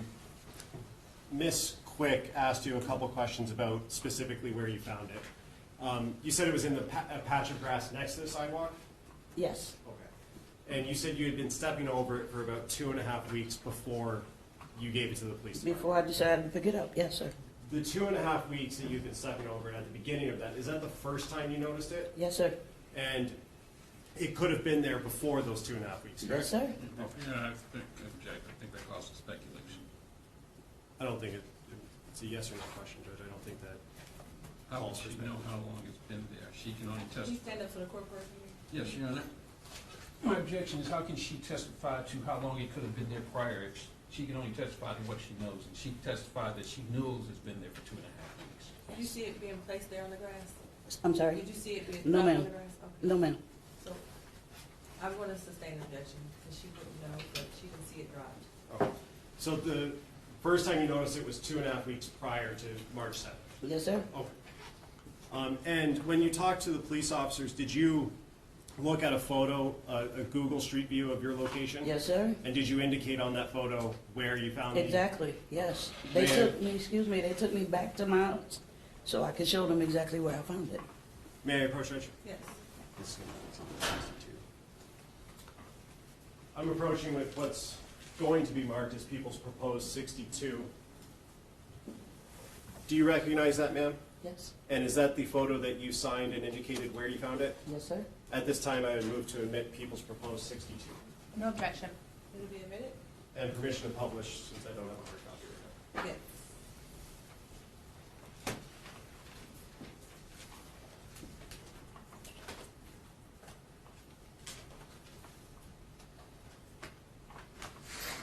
And on the screen, is that the photo I just showed you? Yes, sir. Okay, and there's a circle with a line going up from the bottom of the screen there. Is that circle where you indicated you found it? Yes, sir. Nothing further, Judge. Thank you. I have just a couple questions based on this picture. Do you want me to leave it up? Go ahead. Yes, please. Ms. Smith, so as we look at the picture here, in which direction, left or right, is the bus stop? To the right. To the right, so closer to the church? Is that or that white building that's in No, no, that's a person's house right there. Okay, It was like, okay, I come out of my driveway, and it's like catty corner to the bus stop from my driveway. well, the sign is where the bus stop is, right? Yes, right there. Okay, and so, okay. That's all I have, thank you. Nothing further, Judge. Ms. Smith, you are done testifying. Thank you. You have it there. Please watch your step.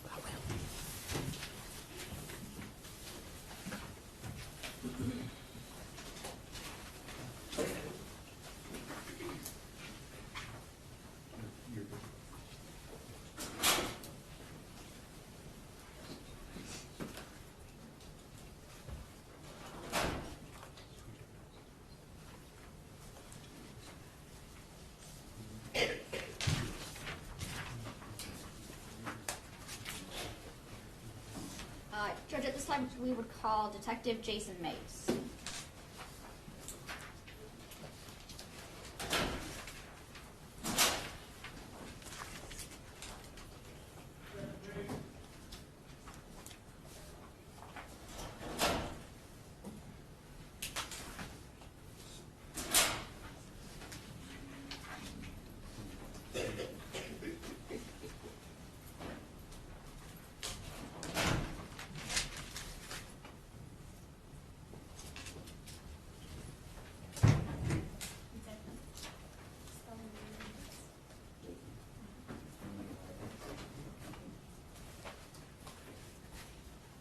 You swear to tell the truth, the whole truth, and nothing but the truth.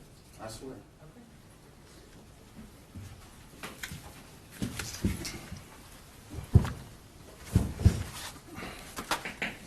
Whenever you're ready, Mr. Murphy. Thank you. Good afternoon, could you please state your name for the record? Detective Jason Mays, And how are you employed? with the City of Detroit Police Department. And how long have you been employed as, in the city of Detroit? A little over 21 years. Is there a specific unit that you're assigned to? Homicide. And I'm going to take you back to February 15th of 2024. Were you working that day? I was Okay. Were you working alone or with a partner? with a partner, And who's your partner? Detective Lisa Johnson. Okay. And what is it that you were assigned to do that day? I was tasked with interviewing an individual. Okay. And do you remember the name of the individual that you were supposed to interview? Yes, Who was that? Jarvis Butts. And do you see the person that you interviewed in the courtroom today? I do. And can you point to them and tell me the color of the clothing that they're wearing? The gentleman sitting behind the fence with the green shirt on, the mask. Your Honor, would the record reflect that the witness has identified the defendant in this case? So reflected. Thank you, Judge. And where did this interview take place? Detroit Police Department at headquarters. Okay. And who was all there in the interview? Myself, Detective Johnson, and the defendant. Okay. And how was it that Mr. Butts was there? He was brought there officers, I believe. And was Mr. Butts in custody for your purposes at that time? No, Okay. Was he in custody for other purposes at that time? I believe so, ma'am, yes. Okay. Did you ask Mr. Butts if he would talk to you? I did. All right. Did you offer him any food or drink, anything like that? No. Okay. Did you ask if he knew or understood English? I don't recall that, no. Okay. But by speaking with him, I knew he understood English. Okay. Did you ask him like his education level, things like that? Yes, Okay. Did you ask if he was under the influence of any narcotics or alcohol? yes, Okay. And did you advise him of his rights at that time? I did. Okay. And did you use anything to assist in providing him with his constitutional rights? Yes, a constitutional right form. I also recited it to him verbally. Okay. And Your Honor, may I approach? Yes. Any good Marcus Peoples proposed exhibit 20. And can you tell me what it is I just handed you? Certificate of notification of constitutional rights. And is that a fair and accurate copy of the constitutional rights that you provided Mr. Butts on February 15th of 2024? Yes, ma'am. I move for the admission of People's proposed exhibit 20. No objection. It will be admitted as People's Exhibit 20. Thank you, Judge.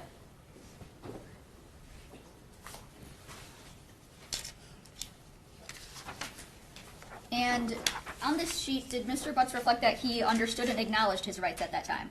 Yes, And how is it that he did that?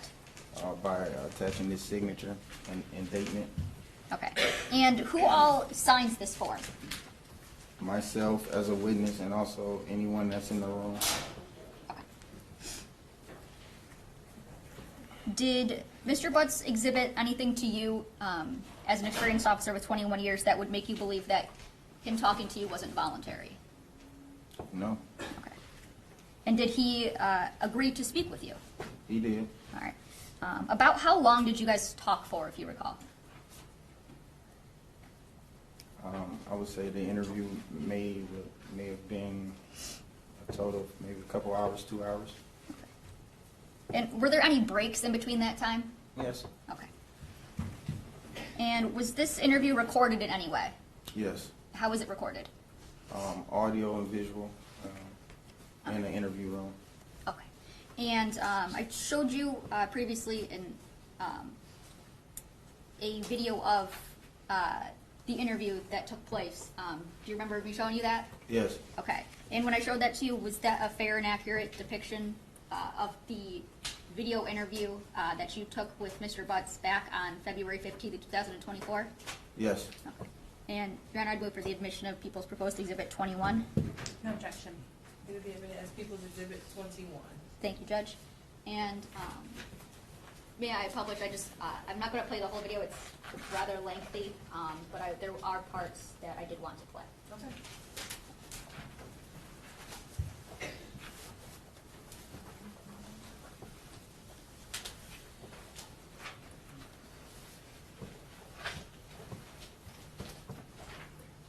Now, first, detective, I'm sorry, did Mr. Butts give you a phone number that he used? Yes. Okay, and do you recall what phone number it is that he gave you?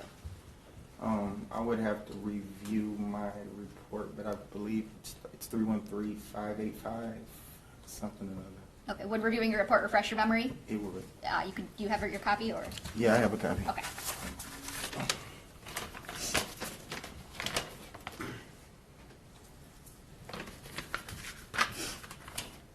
It's 313-585-8719. Okay. Now, I want to jump to 1 hour and 46 seconds. And 1 hour, 46 minutes and 56 seconds.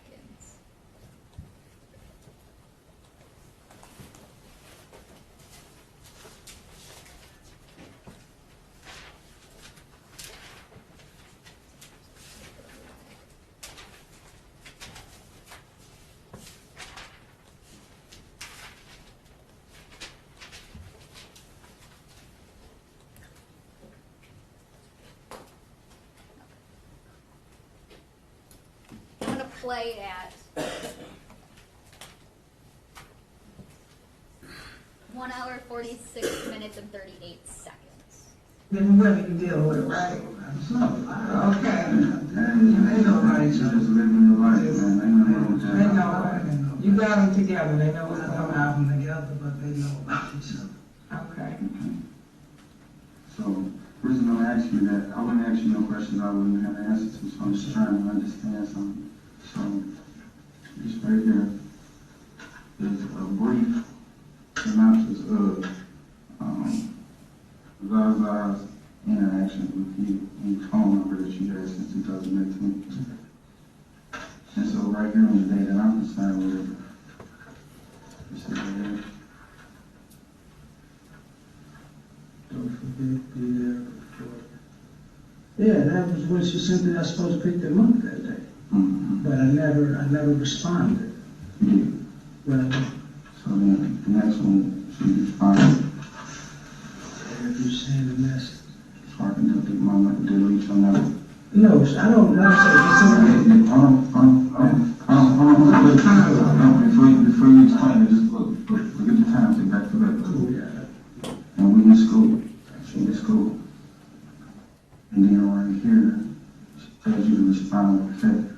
That's you, that's received. I did receive. So, and you said, okay. Yeah. Alright, okay. So, those, like I said, those are the numbers they were sending. And pausing at 1 hour, 48 minutes, and 7 seconds. I want to go backwards in time.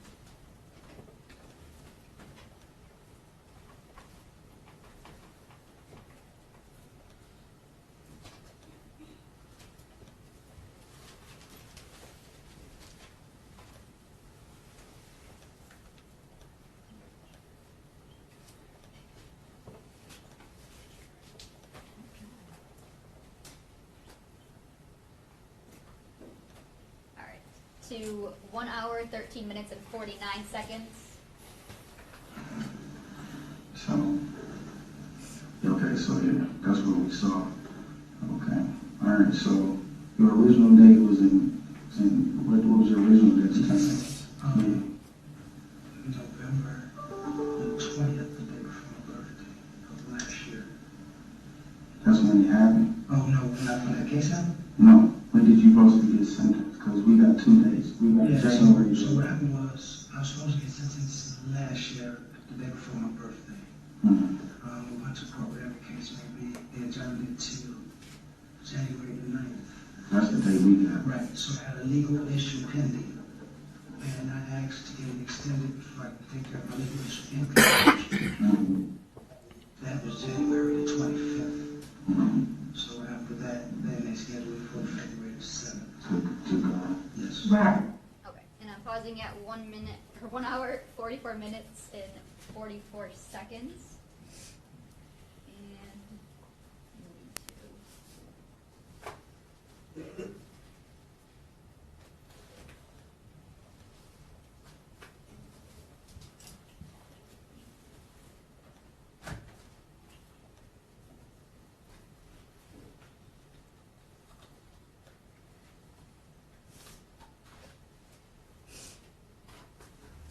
one hour, 15 minutes, and 52 seconds. Alright, so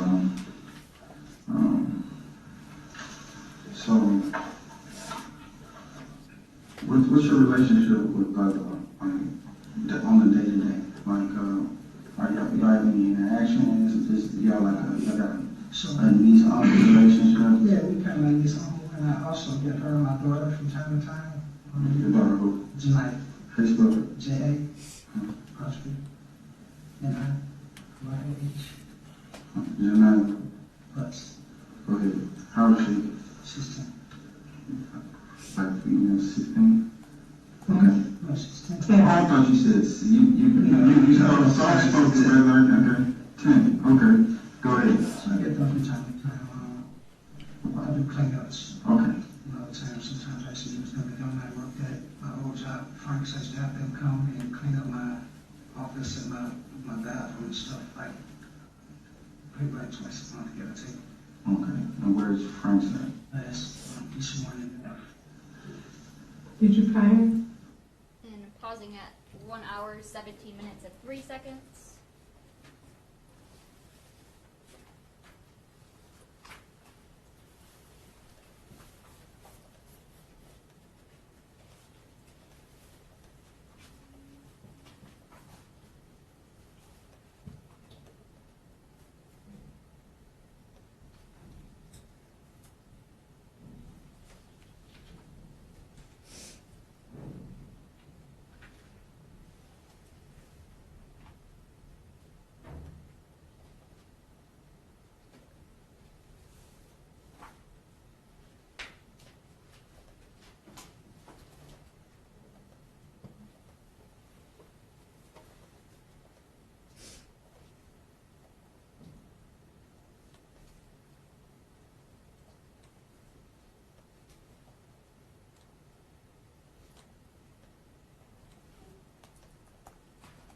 And I'm starting at 1 hour, 22 minutes and 1 second. What's your passport, Tim? That's a facial. It's a facial recognition? Yeah, it's a facial. So if you wasn't able to use your face, you grab a pen, what's that? 04. 04. 1925. 1925. Okay, so if I need to know the last time you talked with her, okay, brother? Alright, so would you be willing to give me consent to do that real quick? Yeah. Thank you. What type of phone you got? iPhone?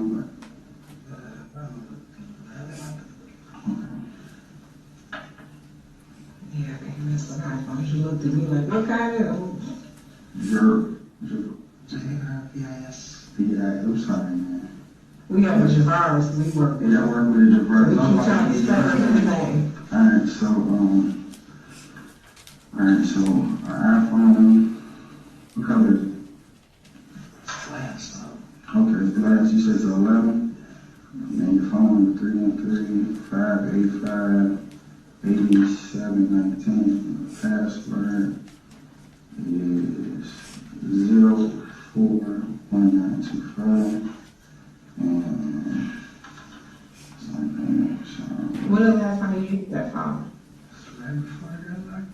Okay. Matter of fact, the morning before I turned myself in. Okay, did you cut the phone off or is it still on? I turned it off. It's still on as far as company wise. Company wise, right, okay.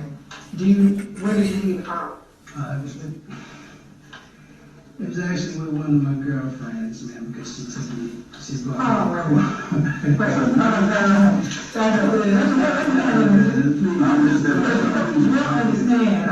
I can understand. Yeah. Oh, I heard you say baby mama, 13 kids, Yes. fiance. Yes. You live with who do you live with? Angel Lana. That's the fiance.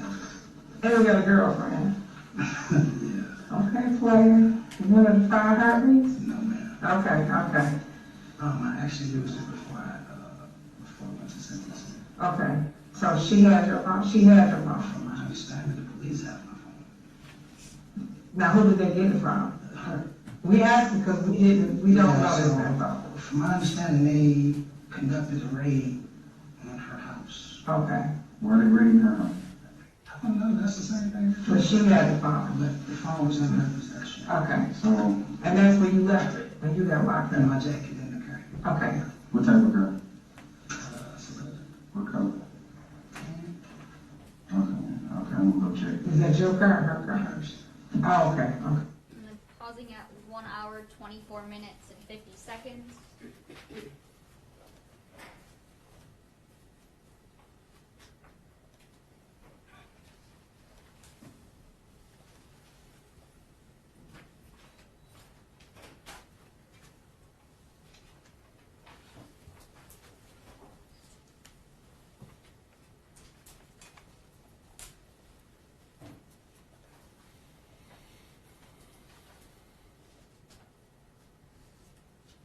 Playing at 1 hour, 32 minutes and 16 seconds. Due to the snacks and whatever the case may be.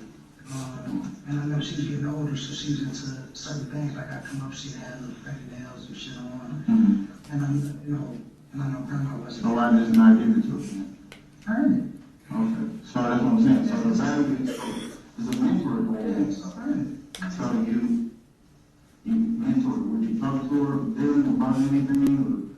Depending on, certain other things, I would actually, I was still be nothing serious, like I say, I wouldn't probably too much in family business. Hey, like I said, everything that you have to do, you have to earn it. Okay. You know what I mean? So if you want something, earn it. You appreciate it more. So that was my whole thing in that. So I used to just give it to him, he would take advantage. Every time I pull up, and it's a lot of kids up there, so I can't keep giving. Yeah, not Everybody $5, and that looks real bad if I just give you money every time you had asked for it, or she asked for it, and I can't give it to everybody else. So therefore, you guys want something, I got a job for you. If I have something for you to do, I'll call and let you know. Every time you come in, $25 a piece, depending on. Okay.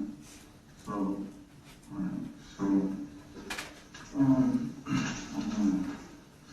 actually about this area real quick.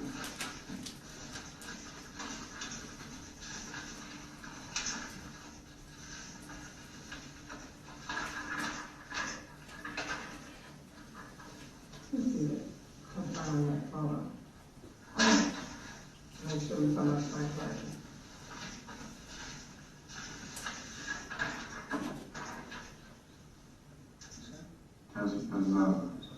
What's her middle name? Azaya. You know about when that picture might have been taken or where? Did she look like that last time you saw her? What she looked like the last time you saw her? She had long braids. Any color in the braids? I don't know. Matter of fact, she's been very busy the last time I saw her. Okay. So it wasn't even done, so I don't even know what it was. But you talking about back and forth between the house? Last time during the basement. So she wasn't back and forth about that anything. The last time I seen her, she was giving her hair. Yes, she was. She was back and forth because the dude, I guess the dude was sweet. He stayed next door. So she was going back and forth with him next door. They were in the basement at the grandmother's house getting her hair. And I'm pausing at 1 hour, 35 minutes, and 6 seconds.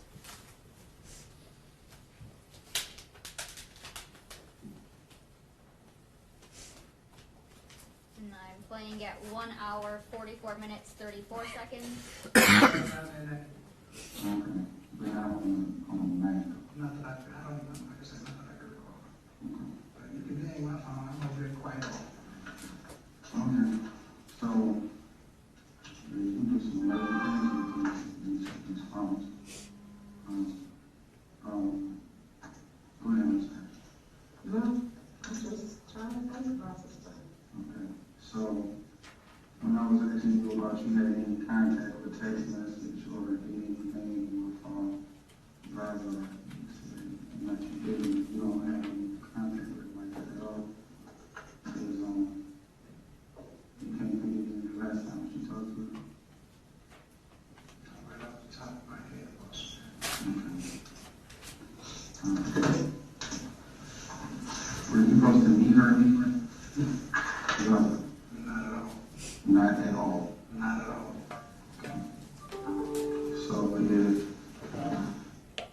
Pausing at 1 hour, 45 minutes, and 37 seconds.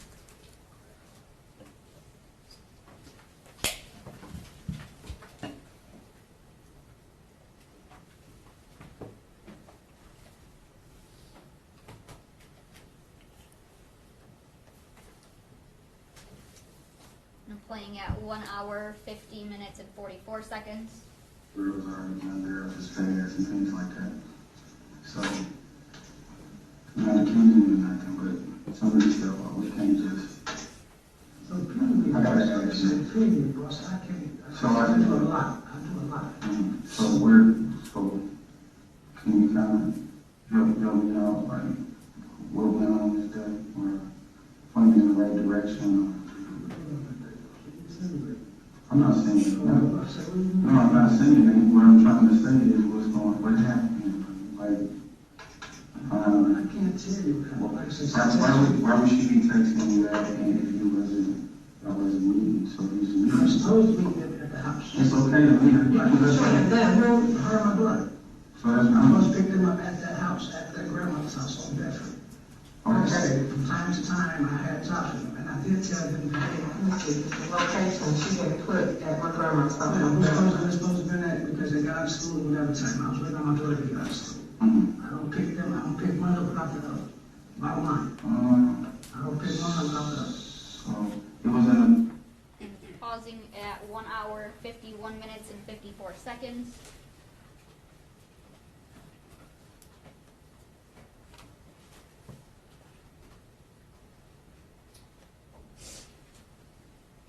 And I'm playing at 1 hour, 52 minutes and 47 seconds. Okay, did she ever confide in you about like having any troubles with, with girls and boys? I don't know about the situations she had with some girls. Like, supposed to get jumped on or something like that. I'm not sure. I don't know about that situation.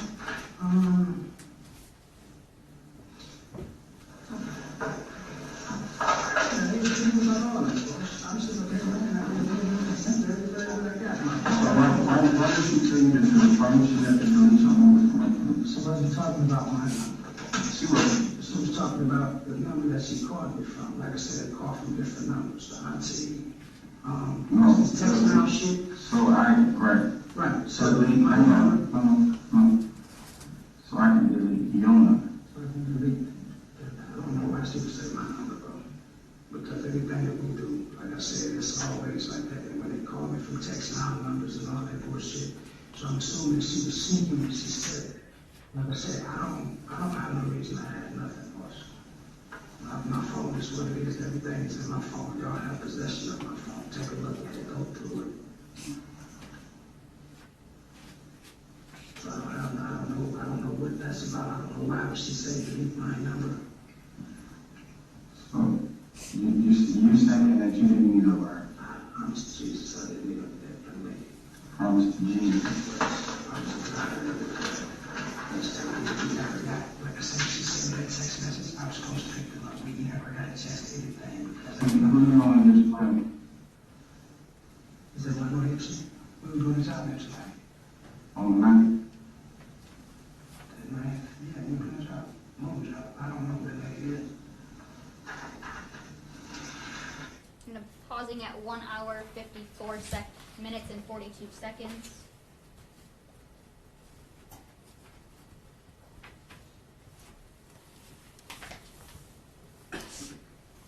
And I'm playing at 1 hour, 56 minutes and 53 seconds.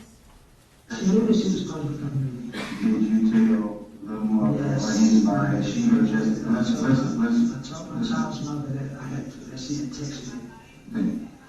That day? Yes. To meet you? Yeah, no. That's told her she had texted me and I asked what number was this. She was like, I don't know. I gave her the number. She said she didn't know what number that was.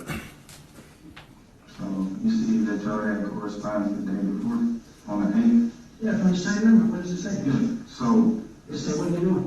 Right, that's you. That was you saying what I'm doing? Yeah. She's saying that she actually was at work and you responded, what you doing? Yeah, what are you doing? So, y'all have back and forth conversation. Not like that, Russell. I mean, like I said, they call me when I have jobs, and I told you when I have jobs. But I guess the way at the beginning, and again, I'm just trying to understand. Right. So I can tell you that. No, you wait. Listen, again, at the beginning of the conversation, you asked, did you ever speak with her on the phone, or text message?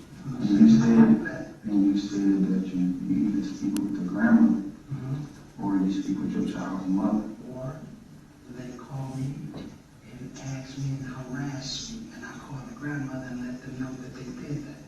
But here, we having back and forth conversations. Okay, what is the conversation?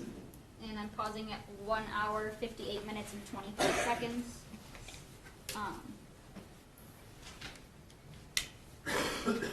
Detective, it's fair to say that these were just clips of this interview.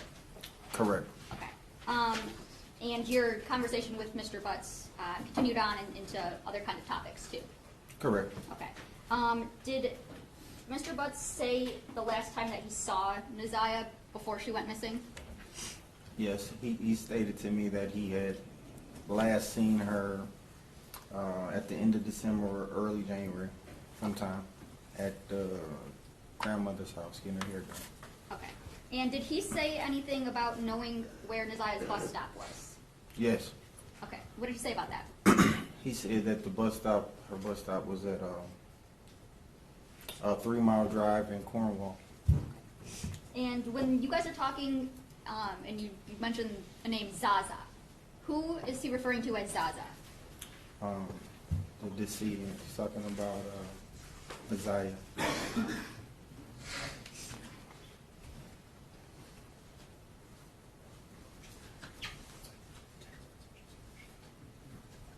And, you were showing Mr. Butts some text messages. What were the messages that you were showing him? Where were they from? From his cell phone data, or I got that information from the officer in charge of the case. I don't know exactly where it was extracted from. I would have to review the document. Okay. Like, were they from like a cell phone provider? Were they from an app, something like that? I believe they were from an app. Okay.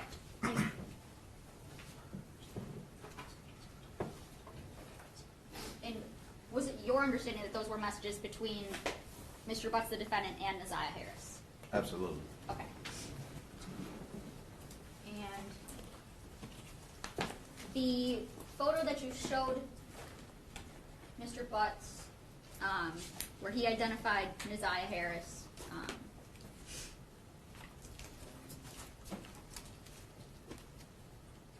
I want to show you people's already admitted Exhibit 12. Your Honor, may I approach? Yes. Thank you. Is this similar to the photo that you showed Mr. Butts in your interview? Yes. What's the only difference, if there is any? It appears to be the same. I feel like my picture was zoomed in a little bit. Okay, so it's just a smaller version. Was yours in color also? Yes. Okay, all right. And is this the one where he identified as Naziah Harris? Yes.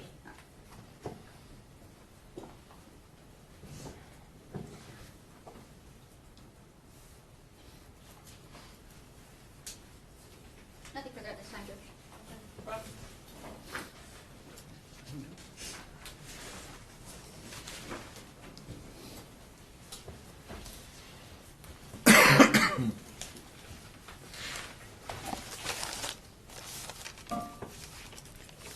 Good afternoon, Detective Mays.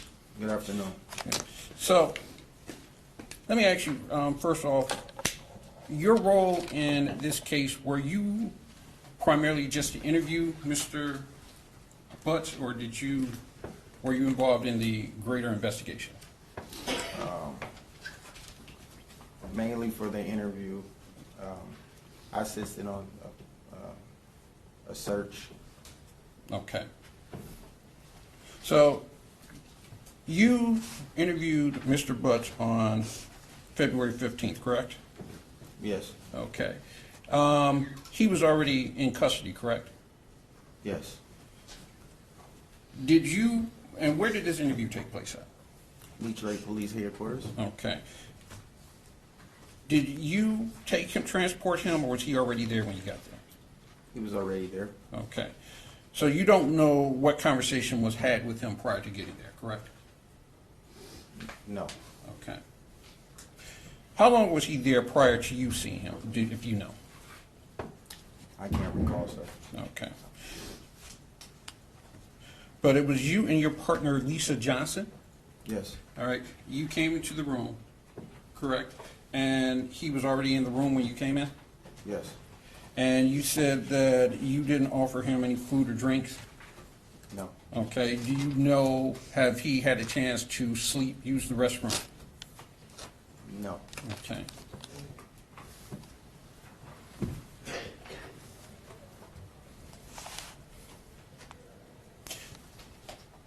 So you begin the interview with the reading of his constitutional rights. Yes. All right. And you said you believed he understood English. He understood everything you said, correct? Correct. And you read the rights from him. Yes. Did you read did he read them to you, or did you read them to him? I recited them to him first, Okay. and then I asked him to go over it and read it himself. Okay. You didn't have him read them out loud? I can't recall. Okay. I can't recall, no. All right. And he initialed behind each one of those, correct? Yes.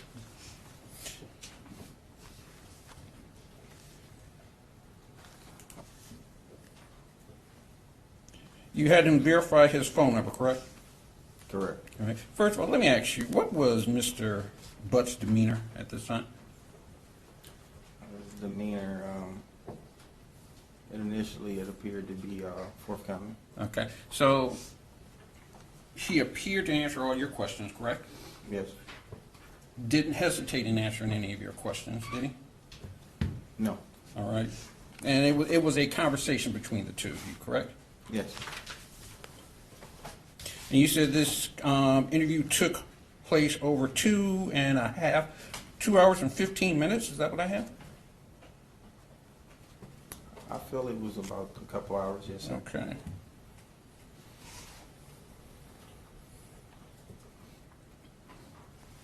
So you asked him about his cell phone, correct? Yes. He gave you the cell phone. He gave you his number, correct? Yes. And he even signed off to say, yeah, go ahead and search my cell phone, right? Yes. Okay. Now, you asked him about January 9th, correct? Yes. And he told you he did not do, he had a legal issue up in Clinton Township. I'm sorry, he had a legal issue, excuse me. Yeah, he said he had a legal issue, yes. All right. Did you check and verify whether or not that was true? I did not. Okay.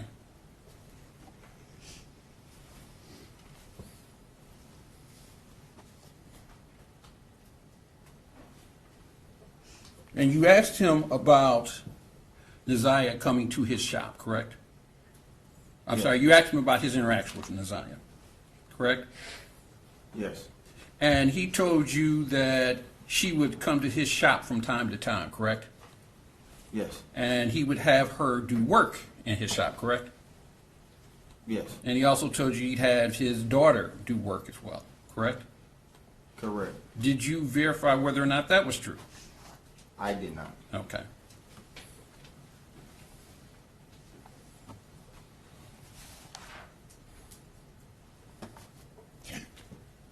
You asked him about a bus stop, correct? Correct. And he said, he told you where this bus stop was, correct? Correct. And did you find out how he knew where this bus stop was? I did not. I'm sorry? I did not. Did he tell you that anyone told him where this bus stop was? I'm not sure, sir. I can't recall that, sir. You can't recall? Maybe that's true? I can't recall, sir. Can't recall. Okay.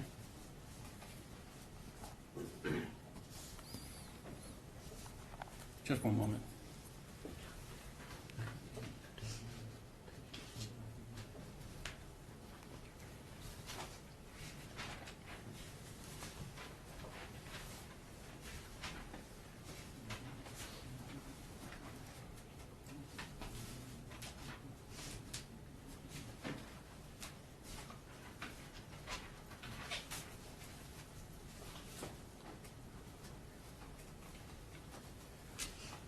Yeah, I have no further questions. When you direct? No, Judge. You're done.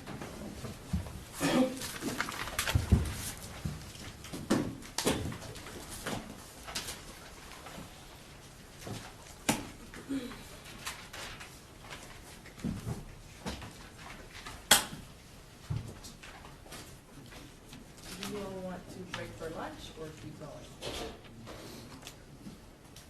I'll leave it to, doesn't matter, Josh. Yeah, we'll leave it at the court's discretion. I asked my staff. Okay.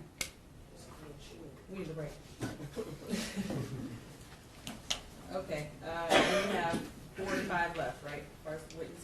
I believe so, Judge. I don't think they're gonna be likely. Okay, we'll come back at 1:45 and finish up the rest of the witnesses. Thank you, Judge.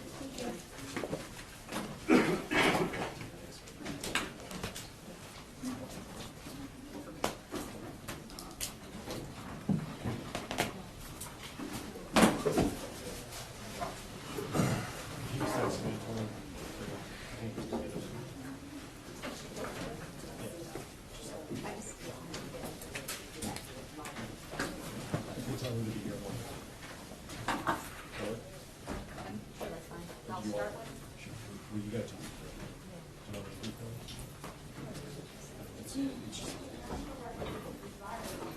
I have it all. Because I can share one video. Right. Can't go back. Right.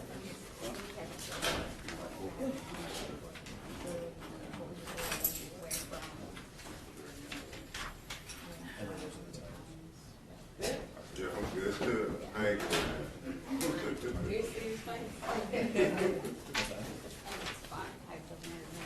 Riley, I can have this problem with that. Okay, for all the meeting, we're locking the courtroom if you want to keep your equipment in here.